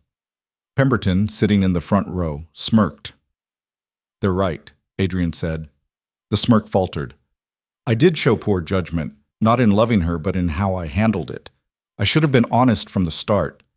Should have stood before all of you months ago and said, 'This woman matters to me. She's brilliant and brave and has more integrity in her smallest finger than most of this room combined. And yes, I love her.'" Pencils flew across notebooks. Instead, I made rules. Don't speak, don't be seen, don't touch. I tried to make her invisible because I was terrified of what it meant to care about someone again. Terrified of loss. Terrified of being human enough to hurt. Adrian moved forward, addressing them directly now. 7 years ago, I lost someone I loved. It broke me. And rather than heal, I decided the safest course was to never risk that pain again. I built walls, created distance, convinced myself that cold efficiency was strength. He paused. Alara Whitmore tore down every wall. She saw through the Ice Duke nonsense to the man underneath. The one who was lonely and scared and desperate for connection, but too proud to admit it. And when she offered me love, honest, fierce, undeserved love, I threw it away because I was a coward. The room was silent now. "So here's what I'm going to do. I'm going to Cornwall. I'm going to tell her that I was wrong, that I love her, that I'm done choosing safety over truth, and then I'm going to ask her to marry me." Gasps, shocked whispers. "Not because it's politically expedient, not because it'll save my reputation. It won't. If anything, it'll make the scandal worse. A duke marrying a debtor's daughter. Society will have a field day." He looked directly at Pemberton. "But I don't care. Because the alternative, spending the rest of my life in this frozen house, alone, telling myself I made the noble choice, is worse than any scandal you can print." Pemberton stood. "You're throwing away everything." "No, I'm finally choosing what matters. The bill is dead. Those children will have to wait for someone braver than me to fight for them. Someone who doesn't sacrifice the people they love for political points." Adrian's voice hardened. "But here's something for your next editorial, Pemberton. The bill didn't fail because I loved Alara. It failed because men like you and Mortimer care more about maintaining power than helping people. You used our relationship as an excuse to kill legislation you never wanted to pass. So don't pretend this is about morality. It's about control." Pemberton's face went purple. "You can't." "I can. And I will. Print whatever you want. Destroy my reputation. I'm done playing by rules designed to keep everyone miserable and safe." Adrian looked around the room. "Anyone else have questions?" A young reporter in the back raised her hand. "Your Grace, what if she says no? What if Miss Whitmore doesn't want you back?" Adrian smiled, and it was genuine for the first time in days. "Then I'll have tried. I'll have been honest. And I'll spend the rest of my life knowing I fought for something real instead of hiding behind duty." He paused. "But I'm hoping she says yes." He left them there, stunned and scribbling. Mrs. Jameson met him in the hall. "The carriage is ready, fresh horses. You can make Cornwall by tomorrow evening if you don't stop. Thank you. Your Grace? She hesitated. Lady Catherine would be proud. Adrian felt his throat tighten. I hope so. He rode through the night and into the next day, changing horses 3 times, barely stopping for food. His entire body ached, but he didn't care. Cornwall appeared on the horizon as the sun set. Rocky cliffs, gray ocean, the cottage perched on a hill overlooking everything. Adrian's heart hammered as he approached. What if she refused to see him? What if she'd meant what she wrote, that she was done? What if he'd destroyed this so thoroughly there was no coming back? He knocked. Silence. Knocked again. The door opened. Alara stood there in a simple dress, hair loose, eyes red like she'd been crying. When she saw him, her expression went from shock to anger to something that might have been hope. What are you doing here? I came to grovel. You said not to come. In the letter. I'm very bad at following instructions. He tried to smile. Failed. Can I come in? She stepped aside. The cottage was small. 1 room, really, with a bed, a table, a fireplace. Spartan but clean. You look terrible, Alara said. I feel worse. Adrian turned to face her. I need to say something, and I need you to let me finish before you throw me out. I'm listening. I love you. I've loved you since you stood in that corner at the Ashford ball and refused to disappear. Maybe before that. Maybe from the first moment you called me a coward to my face. He took a breath. And I was wrong. About everything. Sending you away wasn't noble. It was cruel. Choosing the bill over you wasn't sacrifice. It was fear. And convincing myself that love wasn't worth the risk? That was the biggest lie of all. Alara's eyes filled with tears. Adrian, I'm not finished. He moved closer. I held a press conference this morning, told every journalist in London that I love you, that I'm done hiding, that I'm coming here to ask you to marry me, and I don't care what society thinks. You did what? I chose you publicly, irrevocably, in front of everyone who told me it was career suicide. He pulled a ring from his pocket, his mother's, simple and old. I don't have pretty words prepared. I don't have promises that everything will be easy. But I have this. I love you. I will fight for you, and I will never, never send you away again. Alara stared at the ring, at him, tears streaming now. You ruined your career for this. I ruined it the moment I let you leave. This is me trying to salvage what actually matters. The bill is dead, was always going to die. Mortimer would have found another excuse. Adrian took her hand. You were right. I sacrificed us for nothing, and I can't get back the time we lost. But I can make sure we don't lose any more. What if I say no? His heart stopped. Then I'll go back to London and spend the rest of my life regretting that I didn't fight harder sooner. But at least I'll know I tried. Alara looked at him for a long moment. Then, you're an idiot. I know. You should have done this weeks ago. I know that too. And you really told the press? All of them? Every single one. By now, it's probably in tomorrow's papers. Ice Duke melts, proposes to servant. Despite everything, Alara laughed. It was watery and broken, but real. You're going to be crucified. Worth it. Society will never accept me. Then society can go to hell. She studied him. Really studied him. Looking for the lie, the escape route, the moment he'd back down. But Adrian had nothing left to hide behind. No walls, no rules, no carefully constructed distance. Just him, broken and desperate and completely, terrifyingly honest. Ask me, Alara whispered. Adrian dropped to one knee, still holding her hand. Alara Whitmore, you've seen the worst of me, the coldest parts, the broken pieces I tried to hide. And you loved me anyway. His voice cracked. Will you marry me? Not because it's proper or convenient, but because I can't imagine spending another day without you? Alara pulled him to his feet. Yes. Adrian's breath left in a rush. Yeah, yes? Yes, you idiot. Yes, I'll marry you. Yes, I love you. Yes, I forgive you for being a coward because you're finally being brave. She grabbed his face. But if you ever try to send me away again.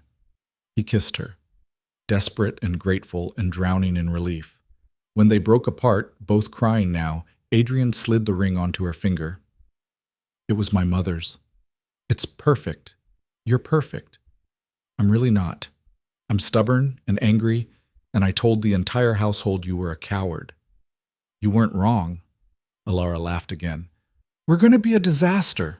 The best kind. They stood there in the small cottage, holding each other while the ocean crashed outside and the sun set and the world kept turning. And for the first time in 7 years, Adrian felt warm. The journey back to London took 2 days. They stopped at an inn halfway, and Adrian sent word ahead to Mrs. Jameson. Prepare the house, inform the staff, and tell Lord Halifax they needed an emergency meeting. By the time they arrived at Blackmore House, the scandal had reached fever pitch. The papers were brutal. Duke's desperate proposal. Blackmore throws career away for love. Society in shock as noble Mary's servant. But something else was happening too. Letters arrived, dozens of them, then hundreds. From working women who'd been dismissed from service for falling in love. From couples who'd defied society to be together. From people who'd read Adrian's confession and saw themselves in it. You're a hero to half of London, Mrs. Jameson said, sorting the mail, and a disgrace to the other half. I'll take those odds. Adrian turned to Alara. Ready to face them? She squeezed his hand. Together? Always. Lord Halifax arrived that evening with news. You've created chaos, you know that? I'm aware. Half the lords want you expelled. The other half are too busy with their own scandals to care. Halifax poured himself brandy. But here's the interesting part. The papers are publishing letters, lots of them, people defending you, saying love matters more than protocol. Adrian blinked. What? Public opinion is shifting, not everywhere, not quickly, but the working classes? They love this story. Duke gives up power for love. It's romantic nonsense. Halifax smiled. And it's making certain lords very nervous. Mortimer? Furious. He thought destroying you would be easy. Instead, you've become a folk hero. The people's duke. It's nauseating. Alara laughed. The people's duke. I like it. Don't encourage him, Halifax said. But he was smiling. There's more. Some of the lords who voted against the bill are receiving pressure from their constituents. Turns out your confession made people remember what the bill was actually about. Protecting children. Adrian straightened. What are you saying? I'm saying there might be a path, a narrow one. If you can rally public support, if you can convince enough lords that killing the bill makes them look cruel compared to the Duke who chose love. Halifax set down his glass. It's a long shot, but it's not impossible. Hope flickered, dangerous, terrifying hope. How long do we have? Parliament reconvenes in 3 weeks. If we're going to make a move, it has to be before then. Adrian looked at Alara. This will mean more scandal, more attention. They'll tear you apart. Let them try. She lifted her chin. I didn't come back to hide. Halifax grinned. I like her. She's got spine.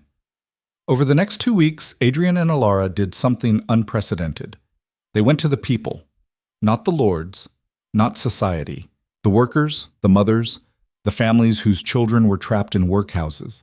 They held gatherings in public squares, spoke at church halls, visited the workhouses themselves, Adrian in his fine clothes, Alara in simple dress, both of them listening to stories that would break anyone's heart. Children working 16-hour days, beatings for small infractions, starvation rations, education denied. And when they'd heard enough, they spoke. Adrian talked about the bill, what it would change, why it mattered. Alara talked about falling, about losing everything and learning that humanity wasn't found in titles or money, but in how you treated people when they had nothing left. The crowds grew. 100 people, 500, 1,000. The papers had to cover it. Even the ones hostile to Adrian couldn't ignore masses of working people demanding change. Letters flooded Parliament. Petitions were signed, pressure mounted, and slowly, painfully slowly, the tide began to turn. Lord Pemberton published an editorial condemning mob rule and emotional manipulation. Adrian responded with a public letter. If caring about children is emotional manipulation, I'm guilty. If listening to people Parliament ignores is mob rule, I'll take that charge. But if you think protecting the vulnerable is less important than maintaining your comfort, then history will judge you accordingly. It went viral in every pub, every market, every place working people gathered. 3 days before Parliament reconvened, Halifax brought news. We have the votes, barely, but we have them. Adrian couldn't breathe. You're sure? Mortimer's people are panicking. They didn't expect this. Thought the scandal would bury you. Halifax clapped him on the shoulder. You might actually pull this off. We might pull this off, Adrian corrected, pulling Alara close. The day of the vote, Blackmore House was silent. Alara and Adrian sat in the drawing room, holding hands, waiting. What if it fails? She whispered. Then we tried, and those children know someone fought for them. And if it passes? Then we prove Catherine right, that fighting is worth it, that choosing love doesn't mean abandoning duty, it means finding the courage to do both. A knock. Mrs. Jameson entered, face unreadable. Your Grace, Lord Halifax is here. Halifax walked in slowly. His expression gave nothing away. Then he smiled. It passed, 53 to 47. The Workhouse Reform Bill is law. Alara screamed, actually screamed, jumped up and threw her arms around Adrian. He held her, laughing and crying at the same time, unable to believe it. They'd won. Not just the vote. Everything. Halifax raised an eyebrow. There's more. Mortimer resigned. Claims health reasons, but everyone knows he's been beaten. And several lords approached me. Said if you're interested in leading the next round of reforms, factory conditions, child labor laws, they'd support you. Adrian shook his head in wonder. I called them all cowards 3 weeks ago. You did. But you also proved you meant it, that you'd sacrifice everything for what you believed in. Halifax grinned. Turns out people respect that, even crusty old lords. After Halifax left, Adrian and Alara stood together in the drawing room where so much had happened. We did it, Alara said softly. You did it. Your courage. Your refusal to disappear. Our courage. She turned in his arms. Together. He kissed her, soft and grateful and full of promise. Marry me, he said again. Tomorrow, today, whenever you want. But soon. Eager? Terrified you'll realize you can do better. Alara laughed. Not a chance. You're stuck with me now. Best prison sentence ever. They stood there as evening fell, as the house settled around them, as London buzzed with news of the bill passing and the Duke who'd chosen love. And somewhere, Adrian liked to think, Catherine was smiling. The wedding was set for 3 weeks out, and London society lost its collective mind. Half the invitations Adrian sent were returned unopened. The other half came back with politely worded refusals citing prior commitments or unfortunate scheduling conflicts. Lady Ashford went so far as to publish an open letter in the Times declaring that no respectable person would attend such a spectacle. Alara read it over breakfast and laughed. She's terrified. Of what? Adrian poured more tea. That we're proving her wrong, that love matters more than bloodlines, that the rules she spent her whole life following are just chains people choose to wear. Mrs. Jameson entered with another stack of mail. More RSVPs, Your Grace, and 3 more crates arrived from the East End. Crates? Alara asked. Wedding gifts from working families. Mrs. Jameson smiled. Blankets mostly, some pottery. One woman sent a wooden cradle she carved herself with a note saying, "For future little reformers." Adrian felt his throat tighten. They can't afford this. They insist. Said you fought for their children, so they're celebrating your happiness. She set down the mail. There's also a letter from the Archbishop. He's agreed to perform the ceremony. Alara nearly dropped her cup. The Archbishop? But I thought, he said, and I quote, if a duke can choose love over power, the church can choose grace over tradition. Mrs. Jameson's eyes twinkled. Turns out your little revolution is catching on. After she left, Alara stared at the growing pile of gifts from people who had nothing but gave anyway. This feels too big, she whispered.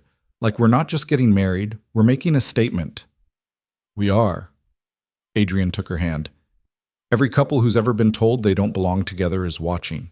Every person who chose love over approval is hoping we make it. What if we can't handle the pressure? Then we'll fail spectacularly and give them something else to talk about. He pulled her close. But I'd rather fail trying than succeed at pretending we don't matter to each other. The days blurred together in a chaos of planning. Alara wanted something simple, but the guest list kept growing, not with lords and ladies, but with the people they'd met in those weeks of campaigning. Factory workers, washerwomen, the families from the workhouses whose children would now get education instead of exploitation. "We'll need a bigger venue," Halifax said during one planning session. "You've got over 500 confirmed attendees, and most of them won't fit in a church." 500? Alara looked panicked. "I thought we were keeping this small." "You became symbols. Small isn't an option anymore." He shrugged. "Embrace it or hide. Your choice." Adrian looked at Alara. "What do you want?" She thought for a long moment. "I want everyone who's ever been told they're not good enough to see that they are. I want the girls in service who fall in love with stable boys to know they deserve happiness. I want the lords and ladies who think bloodlines matter more than character to choke on their champagne watching us celebrate." Halifax grinned. "That's the spirit. We'll use the gardens at Blackmore. Plenty of space, and it sends a message. This is the Duke's home welcoming everyone." The aristocracy's response was swift and vicious. 3 days before the wedding, Lord Pemberton published his longest editorial yet. "The Death of Standards, How Blackmore's Marriage Signals Society's Collapse." It was brutal, accused Adrian of betraying his class, called Alara a opportunist who'd seduced her way into a title, suggested their children would be tainted by common blood and unfit for noble society. Alara read it in the morning room and felt sick. "He's calling our future children tainted." Adrian snatched the paper away. "He's desperate. Ignore him." "How?" "He's saying these things to thousands of people, and thousands more are defending us." He pulled her up. "Come with me. I want to show you something." He led her to his study, where Mrs. Jameson had been organizing correspondence. The desk was buried under letters. "These arrived this morning. 643 to be exact." Adrian handed her one at random. Alara opened it. The handwriting was shaky, unpracticed. "Your Grace and Miss Whitmore. My name is Mary Fletcher. I'm a scullery maid in Kent. I can't come to your wedding, but I wanted you to know I've been walking out with the gardener for 2 years. We love each other, but my mistress says if I marry below my station, laughable, since I scrub floors, she'll dismiss me without references. Reading about you gave me courage. Yesterday, I told her I was marrying him anyway. She dismissed me on the spot, but Thomas, that's my man, was waiting outside. We're getting married next week in the village church. No fancy dress, no guests who matter. Just us and the people who actually care. Thank you for showing me it's worth it. Mary Fletcher." Alara's eyes blurred. "Adrian, read another." She did, then another. Stories of courage inspired by their choice, of people defying expectations, of love winning despite the cost. "Pemberton can write whatever he wants," Adrian said quietly. "But these people? They're the ones who matter. They're the ones who'll remember." The morning of the wedding dawned gray and drizzly, typical English weather refusing to cooperate. Alara woke in her room at Blackmore House to Sophie shaking her shoulder. "Miss, you have to see this." She stumbled to the window and gasped. The gardens were packed, hundreds of people, maybe thousands, standing in the rain, working men in their best clothes, women in patched dresses holding umbrellas, children darting between adults, laughing despite the wet. "They've been arriving since dawn," Sophie said. "Mrs. Jameson tried to send them to shelter, but they refused, said they wouldn't miss this for anything." Alara pressed her hand to the glass. All these people. For her. For them. A knock. Mrs. Jameson entered with the wedding dress, simple white silk, nothing elaborate. Catherine had left it in her will with a note, for when Adrian finally gets his head out of his arse. "Lady Catherine knew," Alara whispered.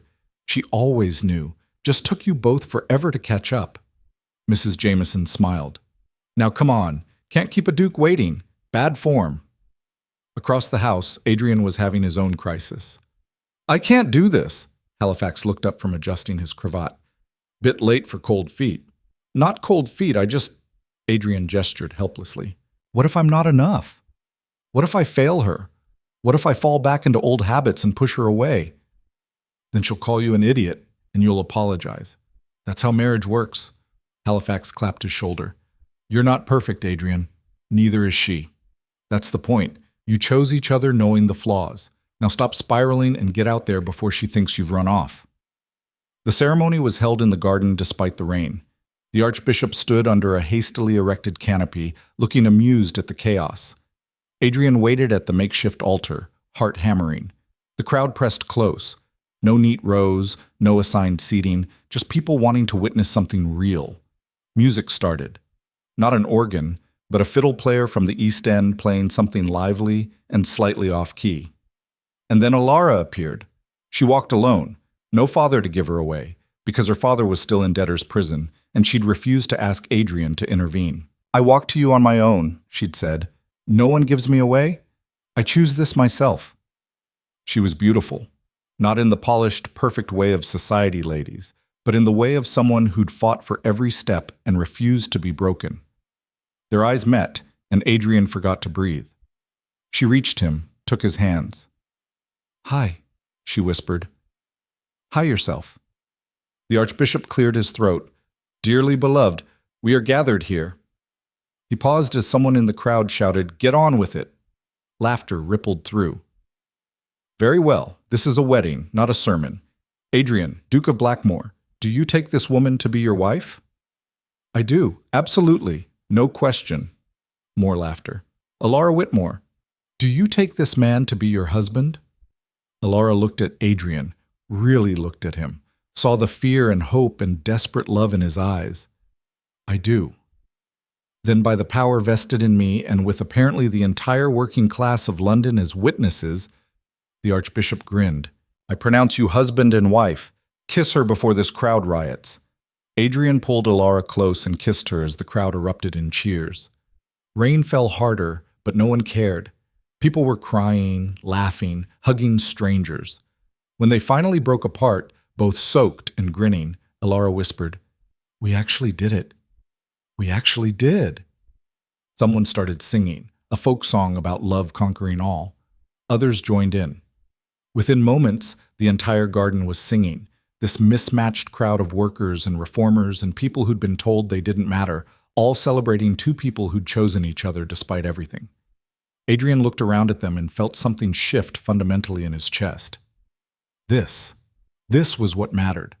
Not the lords who'd refused to come, not the society that had rejected them, but these people who understood that love was an act of defiance, and defiance was how you changed the world. The reception was chaos in the best possible way. Tables set up haphazardly, food from the estate kitchens mixed with dishes people had brought themselves, children running wild. Impromptu dancing, a complete absence of formality. Lady Ashford would have fainted. Alara loved it. She danced with factory workers and stable hands. Adrian talked policy with men who'd never been allowed near Parliament. They ate standing up, laughed too loud, and completely abandoned every rule they'd grown up with. Around sunset, when the rain finally stopped and weak sunlight broke through, someone called for speeches. Halifax went first. I've known Adrian for 15 years, watched him turn into ice after loss. Thought he'd die alone in that frozen house. He raised his glass. Then this woman walked in and set the whole thing on fire. To Adrian and Alara, may they burn brightly and warm everyone around them. The crowd cheered, then Captain Winters stood. I'm not much for speeches, but I'll say this. I've never seen two people fight harder to be together, or two people more deserving of happiness. He looked at Alara. You told me once that you were done being tired. I'm glad you found someone worth the energy. More cheers. Finally, Adrian stood. The crowd quieted. I'm not good at this, he started. Feelings, I mean, public declarations, any of it. I spent 7 years building walls because I thought safety meant survival. He took Alara's hand. Then this woman appeared and showed me the difference between surviving and living. She saw me at my worst, cold, controlling, cowardly, and loved me anyway, not despite my flaws, but through them. He looked around at the crowd. A month ago, I stood in front of reporters and said I was choosing her over my career. I thought it was a sacrifice. Turns out it was the smartest decision I ever made, because you can't reform the world if you're too afraid to live in it. You can't fight for other people's happiness if you're too broken to claim your own. He turned back to Alara. So thank you for refusing to disappear, for fighting when I gave up, for showing me that love isn't weakness. It's the bravest thing we can do. Tears streamed down Alara's face. You're making me cry at my own wedding. Good. Means I'm finally getting it right. They kissed again as the crowd roared approval, but the day wasn't over. Just as the sun fully broke through the clouds, a carriage arrived, expensive, official-looking. The crowd parted as a man in formal dress stepped out. Lord Chancellor Whitfield, one of the most powerful men in England. The celebration died. Everyone tensed. Whitfield walked straight to Adrian and Alara. His face was unreadable.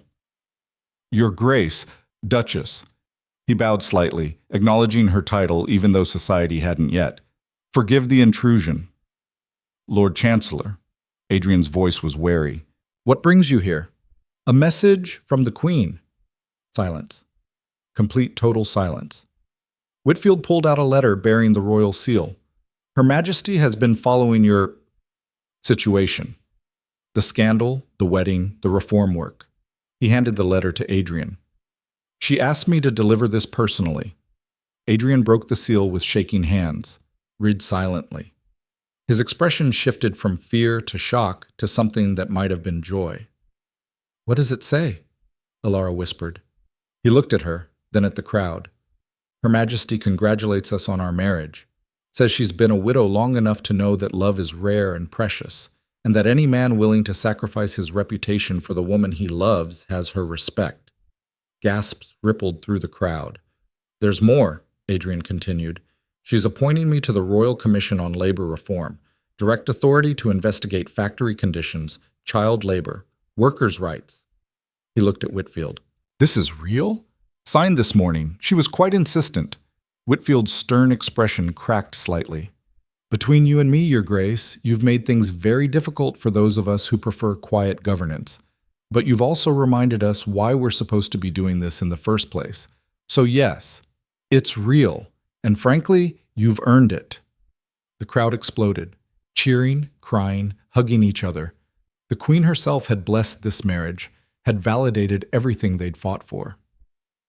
Adrian pulled Alara close, both of them overwhelmed. We won, she said. Actually won. You won. I just stopped getting in the way. After Whitfield left and the celebration resumed even louder than before, Alara and Adrian slipped away to a quiet corner of the garden. This is insane, Alara said. A month ago I was invisible. Now I'm a duchess with the Queen's approval. A month ago I was frozen. Now I'm alive again. Adrian touched her face. You did that. We did that. Together. They stood there as the party continued behind them. Laughter and music and the sound of people celebrating not just a wedding, but a shift in how the world worked. What happens now? Alara asked. Now we live. We work. We fight for the things that matter. He kissed her forehead. And we prove that choosing love doesn't mean abandoning responsibility. It means finding the courage to do both. Think we can handle it? Probably not. We'll mess up, fight, make mistakes. He smiled. But we'll do it together, and that's enough. The weeks that followed were a blur of adjustment. Society remained split. Half refused to acknowledge Alara as Duchess. The other half cautiously began extending invitations, testing the waters. But Alara and Adrian didn't wait for acceptance. They threw open Blackmore House, started hosting gatherings that mixed classes, lords and factory workers, ladies and washerwomen. The conversations were awkward at first, then fascinating. Turned out people had more in common than anyone expected when you removed the barriers. The Royal Commission work was grueling. Adrian traveled to factories, mines, workhouses. Alara went with him, taking notes, talking to workers. Together they documented conditions that made Parliament squirm. Their first major report caused another scandal. Detailed accounts of children losing fingers in machinery, women working 18-hour days for pennies, men dying in mine collapses that were completely preventable. But this time, the scandal worked in their favor. Public outrage forced action, bills passed, regulations implemented. Not enough, never enough, but progress. And through it all, Alara and Adrian learned how to be married. It wasn't smooth. They fought about strategy, about priorities, about Adrian's tendency to work until he collapsed, and Alara's habit of taking on too much. But they fought honestly, without walls, and always came back together. "You're still terrible at this," Alara said one night after a particularly bad argument about factory inspection schedules. "At arguing?" "At admitting when you're wrong."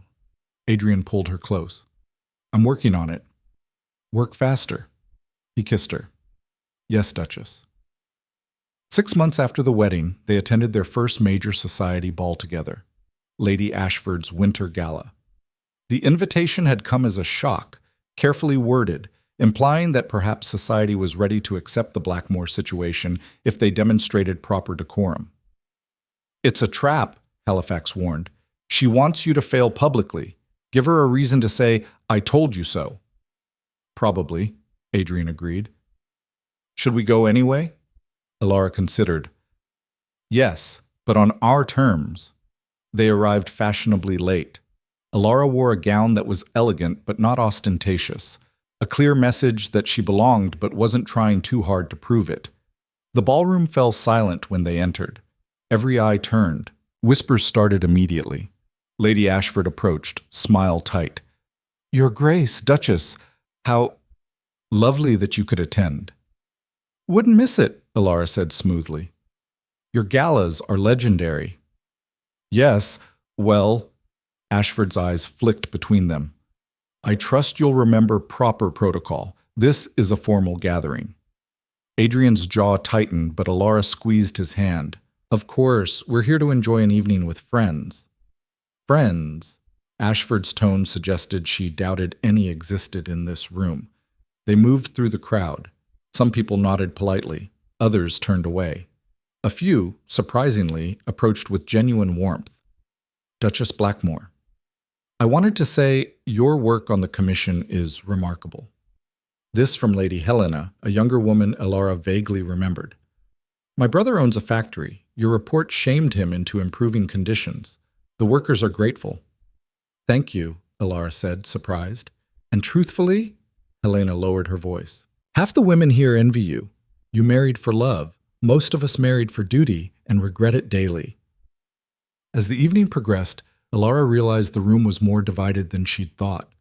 The older generation remained hostile, but younger lords and ladies were curious, interested, some even admiring. The world was changing, slowly, but changing. Then the orchestra started a waltz. Adrian offered his hand. "Dance with me?" Alara hesitated. "Everyone's watching." "Let them watch." He pulled her onto the floor. They danced, and for the first time in his life, Adrian didn't care about protocol or rules or what anyone thought. He held Alara close, closer than was strictly proper, and let the whole ballroom see exactly how much he loved her. Across the room, Lady Ashford watched with pursed lips. But next to her, several younger couples began dancing the same way, closer than tradition allowed, choosing connection over correctness. The revolution was spreading. When the waltz ended, Adrian didn't let Alara go. Instead, he kissed her, right there on the dance floor, in full view of everyone. Gasps, shocked whispers. Then someone started clapping. Captain Winters, standing near the refreshments, grinning like an idiot. Others joined. Not everyone. Maybe not even half. But enough. Enough to matter. Lady Ashford looked apoplectic. "This is highly irregular." "So is denying children education," Adrian said calmly. "Priorities, Lady Ashford." They left before she could respond, walking out into the night with their heads high. In the carriage home, Alara started laughing. "You kissed me in front of Lady Ashford." "I did." "She's going to write a scathing letter about it." "Probably." "And you don't care." Adrian looked at her. This woman who'd changed everything, who'd made him human again, who'd shown him that the rules he'd built his life around were just fear in disguise. "I spent 7 years caring what everyone thought, trying to be perfect, trying to avoid pain by avoiding everything." He took her hand. "I'm done with that. Done hiding. Done pretending that protocol matters more than this." "This?" "Us. You. The life we're building." He kissed her knuckles. The man who made those rules about not speaking, not being seen, not touching, he was terrified of being alive. But you killed him, and I'm grateful. Alara's eyes filled. I didn't kill him. You did, by choosing to change. We did it together.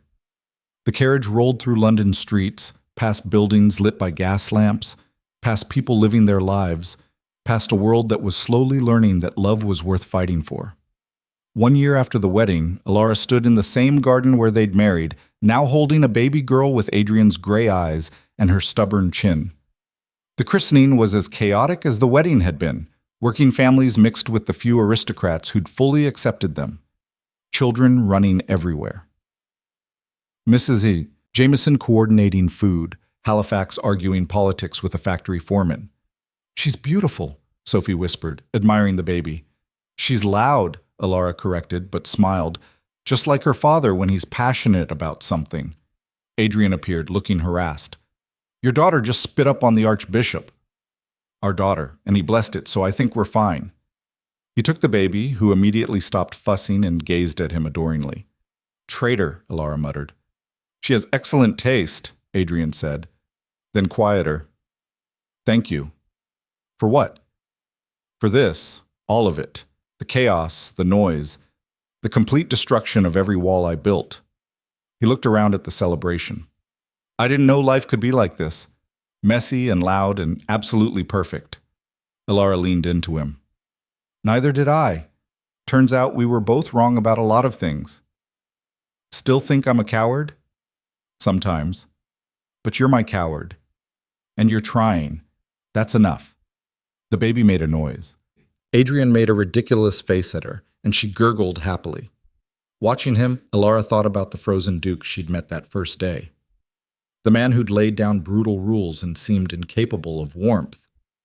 He was gone, replaced by this person who smiled freely, who fought publicly for what mattered, who'd learned that vulnerability wasn't weakness, it was strength. And she'd done the same.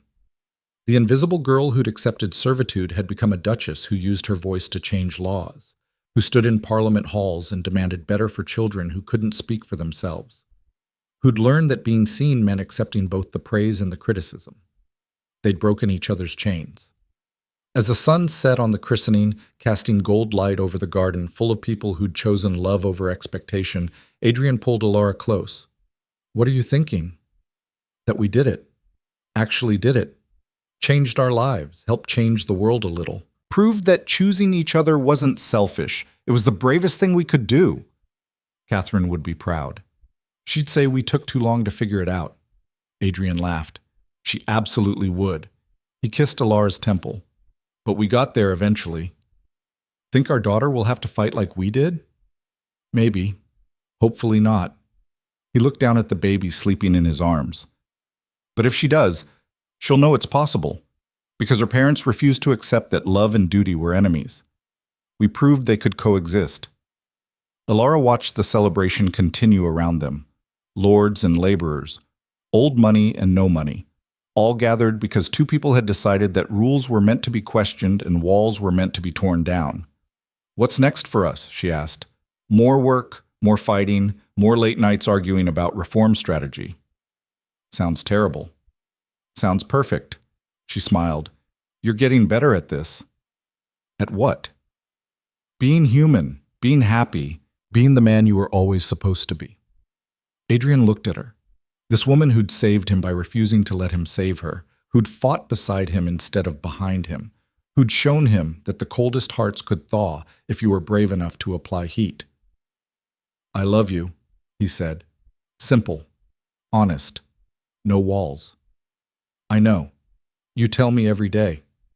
Good. I plan to keep doing it until I die. You better. The baby woke and started crying.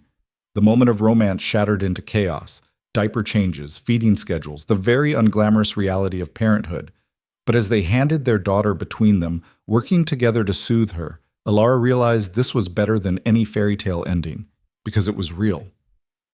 Messy and imperfect, and absolutely, unquestionably theirs. Years later, historians would write about the Blackmore reforms, about the Duke who'd shocked society by marrying a servant and then used his scandal as leverage to change labor laws. About the Duchess, who'd gone from invisible to unstoppable. But that night, in the garden where they'd married, Adrian and Alara weren't thinking about history. They were thinking about tomorrow, about the work still to be done, about the life they were building, brick by imperfect brick. And as the last guest departed and the staff began cleaning up, they stood together under stars that had witnessed their journey from frozen isolation to fierce connection. "No more rules?" Alara asked, echoing that first day. Adrian pulled her close, breaking his own rule one final time, the rule about not touching her in public. Except now, there was no one left to see.